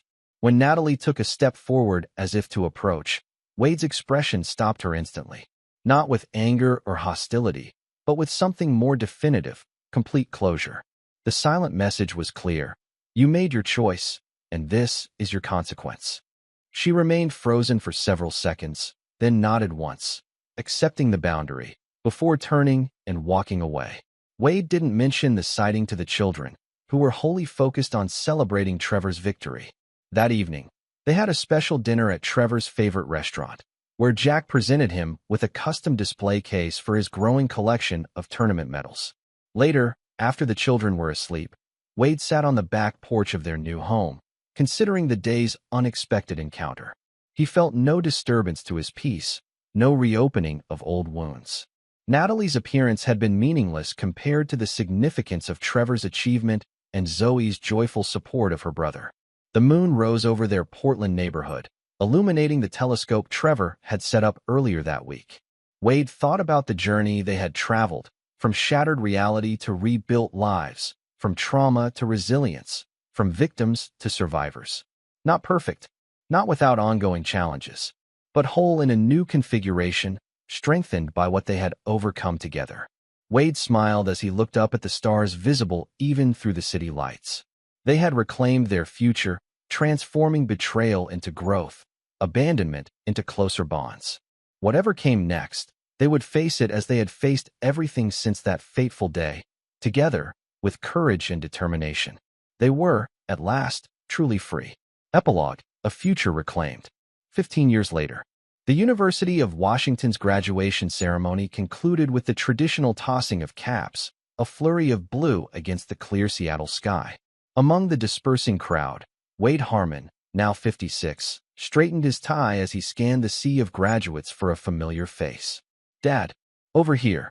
Wade turned to see Zoe waving enthusiastically, her academic robes billowing as she navigated through the crowd. At 21, she had blossomed into a poised young woman with her mother's blonde hair, but her father's steady gaze. Her graduation with honors in fine arts and psychology represented another milestone in the journey they had traveled together. "There's my graduate," Wade said, embracing his daughter. "Summa cum laude. I couldn't be prouder." "Thanks for not crying during the ceremony," Zoe teased, adjusting the honor cords around her neck. "Though I saw you getting suspiciously misty-eyed when they called my name." "Allergies," Wade insisted with a smile. "Pollen count is high today." A tall young man in a tailored suit approached them, his dark hair neatly trimmed, his bearing reflecting the discipline he'd maintained since childhood. Trevor, now 24, had graduated from MIT 2 years earlier and already distinguished himself at a prestigious quantum computing firm in Seattle. "Sorry I'm late," Trevor said, hugging his sister. "Traffic was impossible." "Congratulations, Zoe. You killed it." "Language, Trevor." Zoe mimicked their father's tone perfectly, causing all three to laugh. Wade observed his children with quiet satisfaction. The frightened, traumatized children of 15 years ago had grown into remarkable adults, resilient, accomplished, and most importantly, happy. The scars remained, as Dr. Torres had predicted, but they had become part of their strength rather than ongoing wounds. "The reservation is for 1 o'clock, Wade reminded them. "Jack and Dr. Torres are already at the restaurant." "And Diane?" Zoe asked with a knowing glance at her father. "Yes, Diane will be joining us," Wade confirmed, unable to suppress a small smile. Diane Phillips had entered Wade's life 4 years earlier through Reclaimed, the organization he had founded to support families affected by abandonment. As the foundation's development director, she'd initially collaborated with Wade professionally before their relationship evolved into something deeper. A widow with grown children of her own, she understood the complexities of blended family dynamics and had patiently allowed Trevor and Zoe time to accept her presence in their father's life. Zoe linked her arm through Wade's as they walked toward the parking area. "I'm glad she's coming. She makes you happy." "She does," Wade acknowledged. "Though you and Trevor will always be my priority." "Dad, we're adults now," Trevor reminded him. "It's okay for you to have your own life." Wade patted his son's shoulder, still sometimes surprised by the maturity that had replaced Trevor's childhood stoicism. "When did you get so wise?" "MIT does that to people," Trevor replied with a straight face. "It's in the course catalog, Wisdom 101. The restaurant overlooked Puget Sound, its elegant private dining room already occupied by those closest to the Harmon family. Jack Winters, now in his 60s with gray hair but still fit and alert, was engaged in animated conversation with Dr. Abigail Torres, whose therapy practice had expanded to include 3 locations specializing in familial trauma recovery. "There she is," Jack exclaimed as Zoe entered the room. "The artist of the hour." Dr. Torres embraced Zoe warmly. "Congratulations, Zoe. Your exhibition pieces were extraordinary. The university gallery curator told me they're already fielding inquiries from commercial galleries. Zoe blushed at the praise. Her thesis exhibition, a series exploring childhood resilience through mixed media, had garnered significant attention in the Seattle art community. Thanks for coming all the way from Portland, she told Dr. Torres. It means a lot. I wouldn't have missed it, Dr. Torres assured her. I've watched you and Trevor grow from children into exceptional adults. That's a privilege few therapists get to experience. Victoria Chin arrived moments later, elegant in a tailored suit that reflected her position as Reclaim's executive director. The organization had grown from Wade's initial concept into a national nonprofit with offices in 7 cities, providing comprehensive support to families shattered by abandonment. Sorry I'm late, Victoria apologized. I was finalizing the details for next month's congressional testimony. Wade, the committee is particularly interested in your statistics on the financial impacts of family abandonment. Wade nodded. I'll review the presentation next week. Today is about celebrating Zoe. Diane Phillips, a warm-eyed woman in her early 50s, was the last to arrive, bringing with her a beautifully wrapped package. Congratulations, Zoe, she said, kissing the young woman's cheek. This is just a small token for your achievement. Inside was a vintage set of Japanese brushes in a lacquered box. These belong to an artist I represented at my gallery in Chicago, Diane explained. She wanted them to go to someone with genuine talent when she retired. Zoe ran her fingers over the delicate brushes. They're exquisite. Thank you. As the celebratory lunch progressed, conversation flowed easily among this chosen family that had formed around the core of Wade, Trevor, and Zoe. Jack regaled them with stories from his semi-retirement teaching at a security academy. Dr. Torres shared anecdotes from her latest book, Tour Promoting Trauma Recovery Methodologies. Victoria discussed Reclaim's expanding influence in family law reform. Trevor, seated beside Wade, spoke quietly during a lull in the conversation. I got an interesting call yesterday. From Christine Delacruz. Wade's attention sharpened. Though Christine had maintained sporadic contact over the years, her communications had decreased as the children reached adulthood. She asked if I'd be open to meeting with her when I'm next in California. Trevor continued. I think we both know what that's about. Wade nodded, keeping his expression neutral despite the sudden tightness in his chest. And what did you tell her? That I'd think about it. Trevor studied his water glass thoughtfully. It's time, Dad. I'm ready to read the letters. For 15 years, Wade had honored his agreement with Natalie. Birthday cards, occasional letters, even graduation congratulations had been dutifully forwarded to Victoria's office, where they remained sealed and stored until Trevor and Zoe reached adulthood and could decide whether to acknowledge them. Are you sure? Wade asked carefully. There's no timeline for this decision. I'm sure. Trevor met his father's gaze with the quiet confidence that had become his hallmark. I made peace with what happened years ago. Reading her letters won't change that. Wade squeezed his son's shoulder, respecting the decision while acknowledging the complexity of emotions it might trigger. Whatever you need, I'm here. I know, Dad. You always have been. Later that evening, after the celebration had concluded and guests had departed, the core Harmon family returned to Wade's Seattle condominium where they'd gathered for the graduation weekend. While Zoe showered and Trevor made business calls, Wade stepped onto the balcony overlooking the city lights, reflecting on the journey that had brought them here. Reclaimed had grown beyond his initial vision, helping thousands of families navigate the devastating aftermath of abandonment. The organization now offered legal advocacy, financial planning, therapeutic services, and peer support networks. Wade had transitioned from direct management to board chairman 5 years earlier, allowing him to focus on advocacy work and speaking engagements, sharing his family's story to help others. His phone chimed with a notification, a news alert about Dominic Reeves. Wade had maintained monitoring services all these years, though the frequency of alerts had diminished significantly. Former international fraudster Dominic Reeves dies in prison, the headline read. The brief article noted that Reeves, 62, had died of complications from pneumonia while serving his 15th year of a 15-year sentence in Monaco's central prison. No family members were listed as survivors. Wade felt no satisfaction at the news, only a distant acknowledgement that a chapter had definitively closed.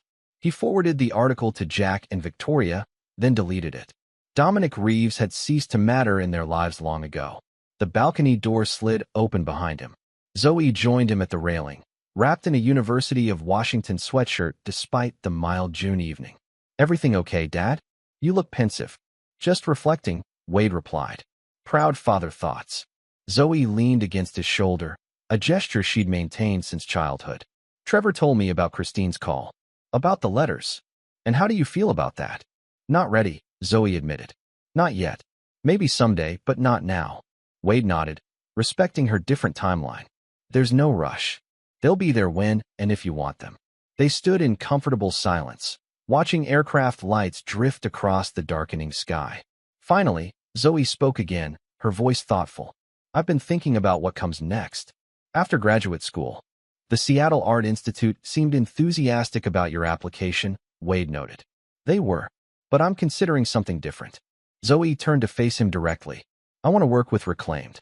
Specifically, developing art therapy programs for children processing abandonment trauma." Wade studied his daughter, seeing in her expression the same determined compassion that had guided his own path. "You'd be extraordinary at that. But are you sure it's what you want?" "Not what you think I want. It's definitely what I want," Zoe assured him. "My thesis exhibition helped me realize it. Those pieces weren't just art. They were processing my own experience while creating something that resonated with others who faced similar trauma. If that's your path, you know you'll have my complete support." "I know." Zoe smiled, her expression reflecting her name's meaning, life. "That's never been in question." Trevor joined them, his business call completed. At his approach, Wade noticed again how much his son resembled him physically, the same tall frame and serious eyes, while having developed a confidence Wade hadn't acquired until much later in life. "Everything okay out here?" Trevor asked. "You both look serious." "Just discussing future plans," Zoe explained. "The post-graduation existential crisis portion of the evening." "Ah, I remember that phase." Trevor leaned against the railing. "It passes." Wade observed his children bantering, marveling at their resilience. Despite everything, they had grown into balanced, successful adults capable of both serious purpose and genuine joy. It was the outcome he had fought for through those darkest days 15 years earlier. "By the way," Trevor said, turning to Wade, "I've scheduled a meeting with Victoria next week. I want to discuss establishing a scholarship fund through Reclaimed for children of abandonment pursuing STEM education." "That's a wonderful idea," Wade responded, genuinely touched by his son's initiative. "Victoria will be thrilled." "It's time I did more than just donate," Trevor explained. "The organization helped us. I want to extend that help to others." Inside, Wade's phone rang. The caller ID displayed a number that triggered immediate recognition. Christine Delacruz, calling unexpectedly late. "Excuse me," he said to his children. "I should take this." In his home office, Wade answered the call with a sense of foreboding. Christine rarely called directly these days, especially outside business hours. "Wade." Her voice confirmed his concerns, tense, emotional. "I'm sorry to call so late. It's about Natalie." A familiar tightness gripped his chest. "What's happened?" "She's in the hospital. Advanced pancreatic cancer. The doctors say weeks, maybe days." Christine paused. "She's asked to see them, Wade. One time before she dies." Wade closed his eyes, processing the implications. For 15 years, he had protected Trevor and Zoe, initially from further trauma, later respecting their autonomy to decide what relationship, if any, they wanted with the mother who had abandoned them. "Have you told them yet?" Christine asked when his silence stretched. "No. Trevor mentioned your call, but not this." "I thought you should tell them," Christine explained. "They'll need time to process and decide." "Yes," Wade agreed. "Thank you for calling." After hanging up, Wade remained at his desk, considering how to approach this situation. Trevor and Zoe were adults now, capable of making their own decisions about whether to see Natalie. His role was no longer protector but supporter of whatever choice they made. He returned to the balcony where his children were still talking, their conversation pausing as they noted his expression. "Dad, what is it?" Zoe asked, instantly alert to his mood. "That was Christine," Wade said carefully. "She called about your mother." He explained the situation simply, without editorial comment, presenting only the facts they needed to make their decision.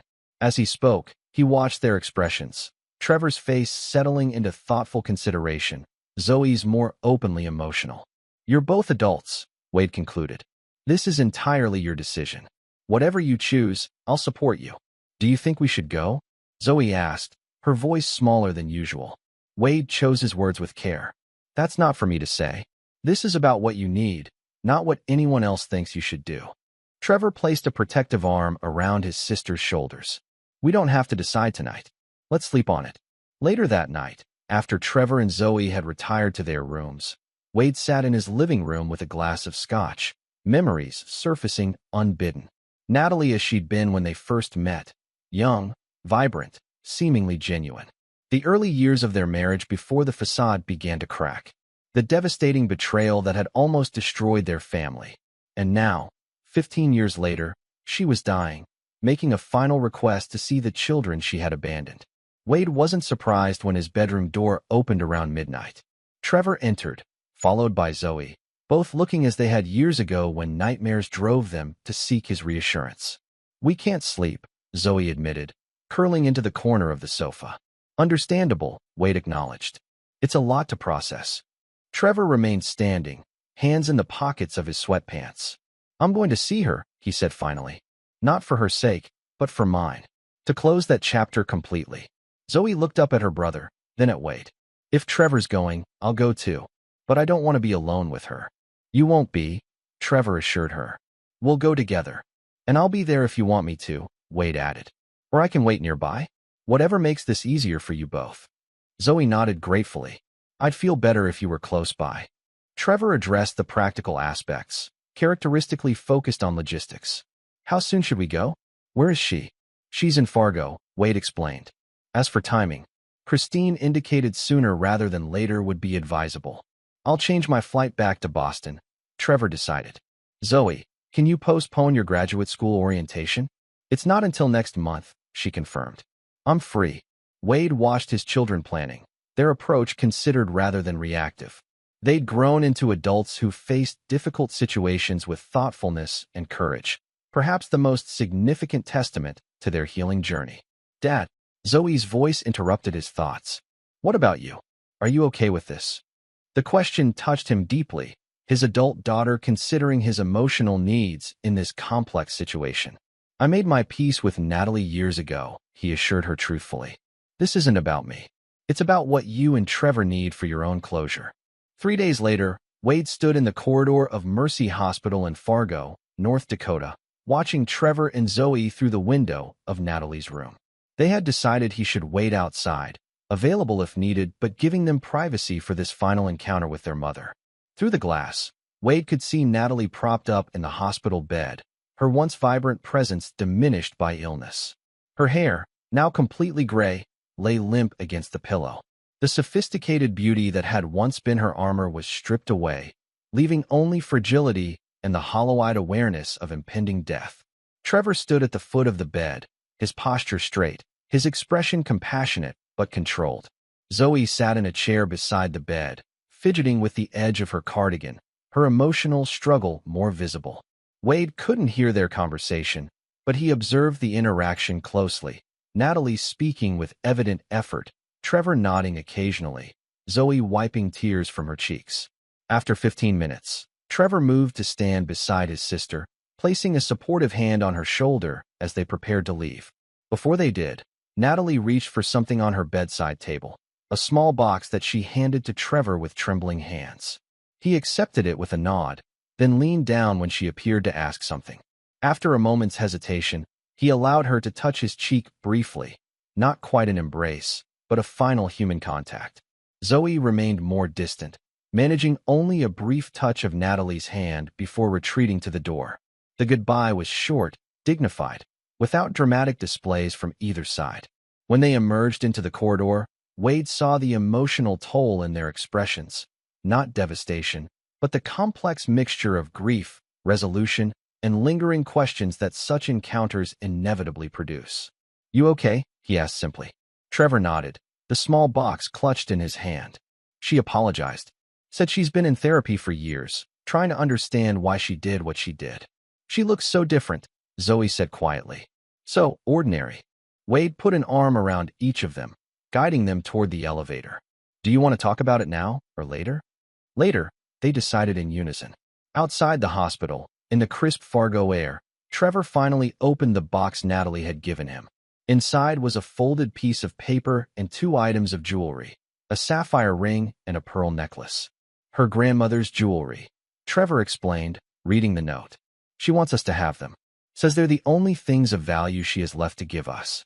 The irony, Zoe said softly. She came back for that jewelry 15 years ago.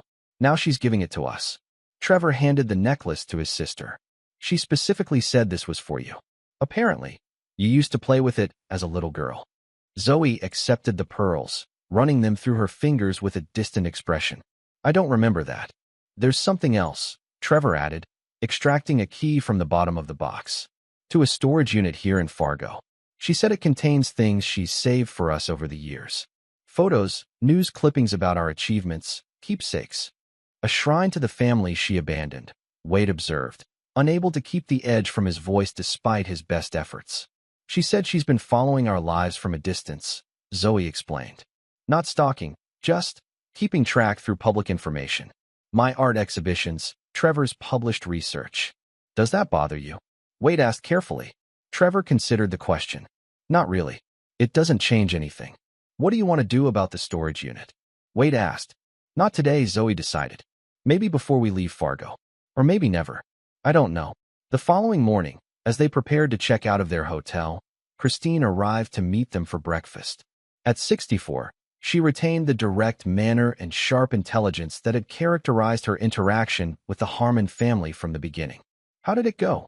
She asked without preamble once they were seated. As well as could be expected, Trevor replied. Thank you for arranging it. Christine nodded. Natalie asked me to give you this if you came. She placed an envelope on the table. It's not another apology letter. It's practical information. Her will, funeral arrangements, that sort of thing. She's leaving everything to us? Zoe asked, surprised. There isn't much, Christine explained. The medical bills took most of what she had. There's a small life insurance policy that should cover the funeral costs with perhaps a little left over. We don't need or want her money, Trevor said firmly. I told her that, Christine assured him. She understands. This is more about tying up loose ends so you don't have to deal with practical matters after she's gone. Wade appreciated Natalie's foresight in this regard. One final act of consideration to spare their children additional stress. Perhaps it was the closest thing to genuine mothering she had managed in 15 years. She asked about you, Wade, Christine added. Wanted to know if you'd found happiness. What did you tell her? The truth. That you built something meaningful from what she destroyed. That you're respected, successful, and yes, happy. Wade nodded, satisfied with this summary of his life's second act. Thank you for being the bridge all these years, Christine. It couldn't have been easy. It was the right thing to do, she replied simply. For all of you. 2 weeks later, Wade received notification of Natalie's death, peaceful, in her sleep, with a hospice nurse in attendance. Trevor and Zoe, having returned to their respective cities, acknowledged the news with quiet reflection rather than renewed grief. Are you coming to the funeral? Zoe asked during their family video call that evening. Do you want me to?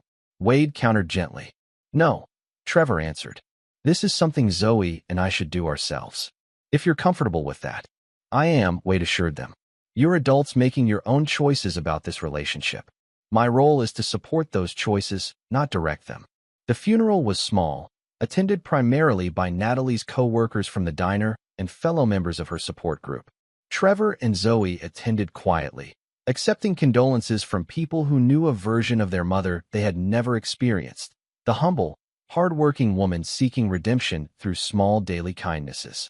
Before leaving Fargo, they visited the storage unit, discovering 15 years of carefully preserved connections to the lives she had observed from a distance. Newspaper clippings about Trevor's academic achievements, exhibition catalogs from Zoe's art shows, graduation programs, published articles. Most poignantly, they found copies of all the letters and cards she had sent through the years, along with a journal documenting her therapy journey and growing understanding of the damage she had caused.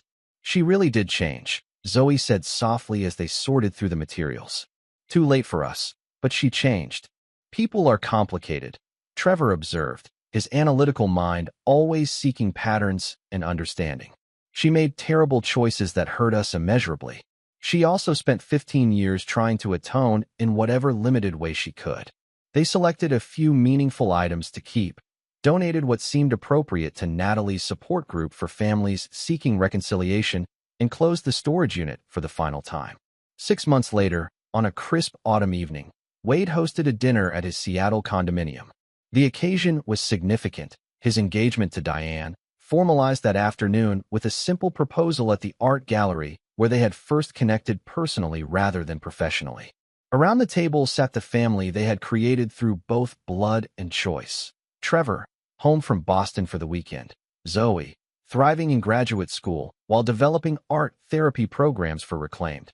Jack, now officially retired but still keenly involved in their lives. Dr. Torres, whose professional relationship had evolved into genuine friendship over the years. Victoria, whose leadership had expanded Reclaimed's impact nationally. A toast, Trevor announced, raising his glass. To Dad and Diane, may your future together be filled with the happiness you both deserve.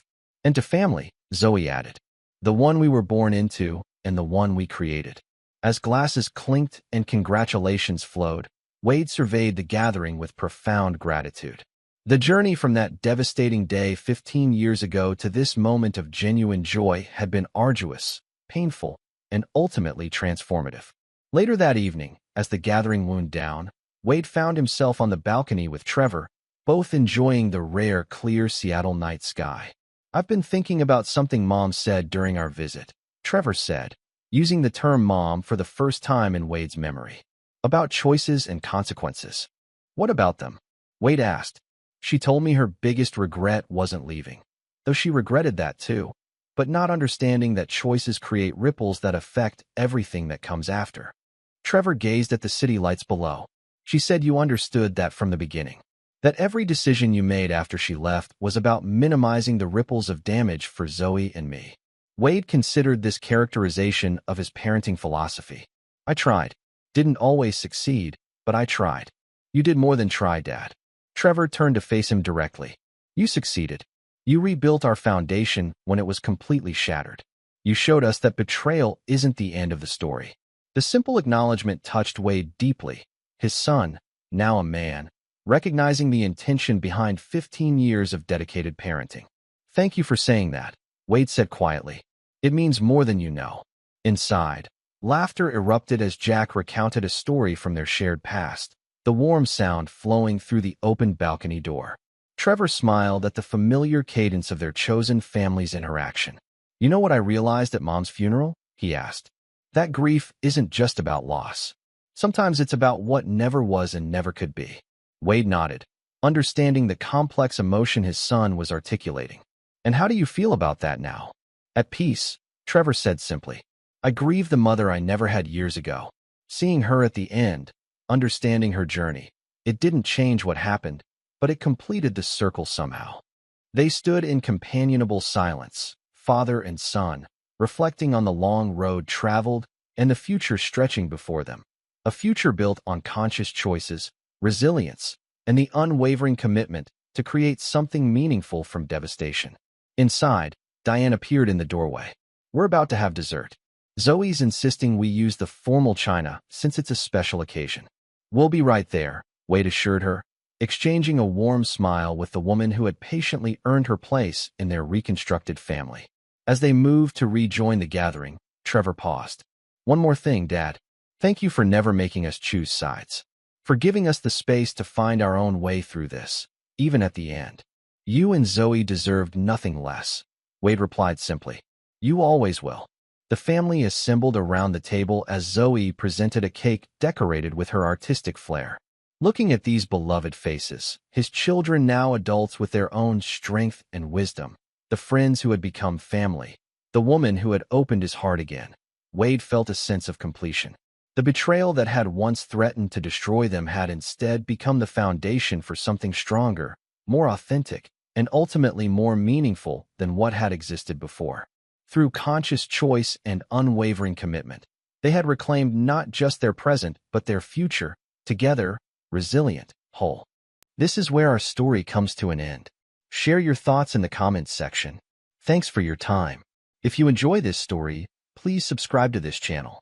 Click on the video you see on the screen, and I will see you there.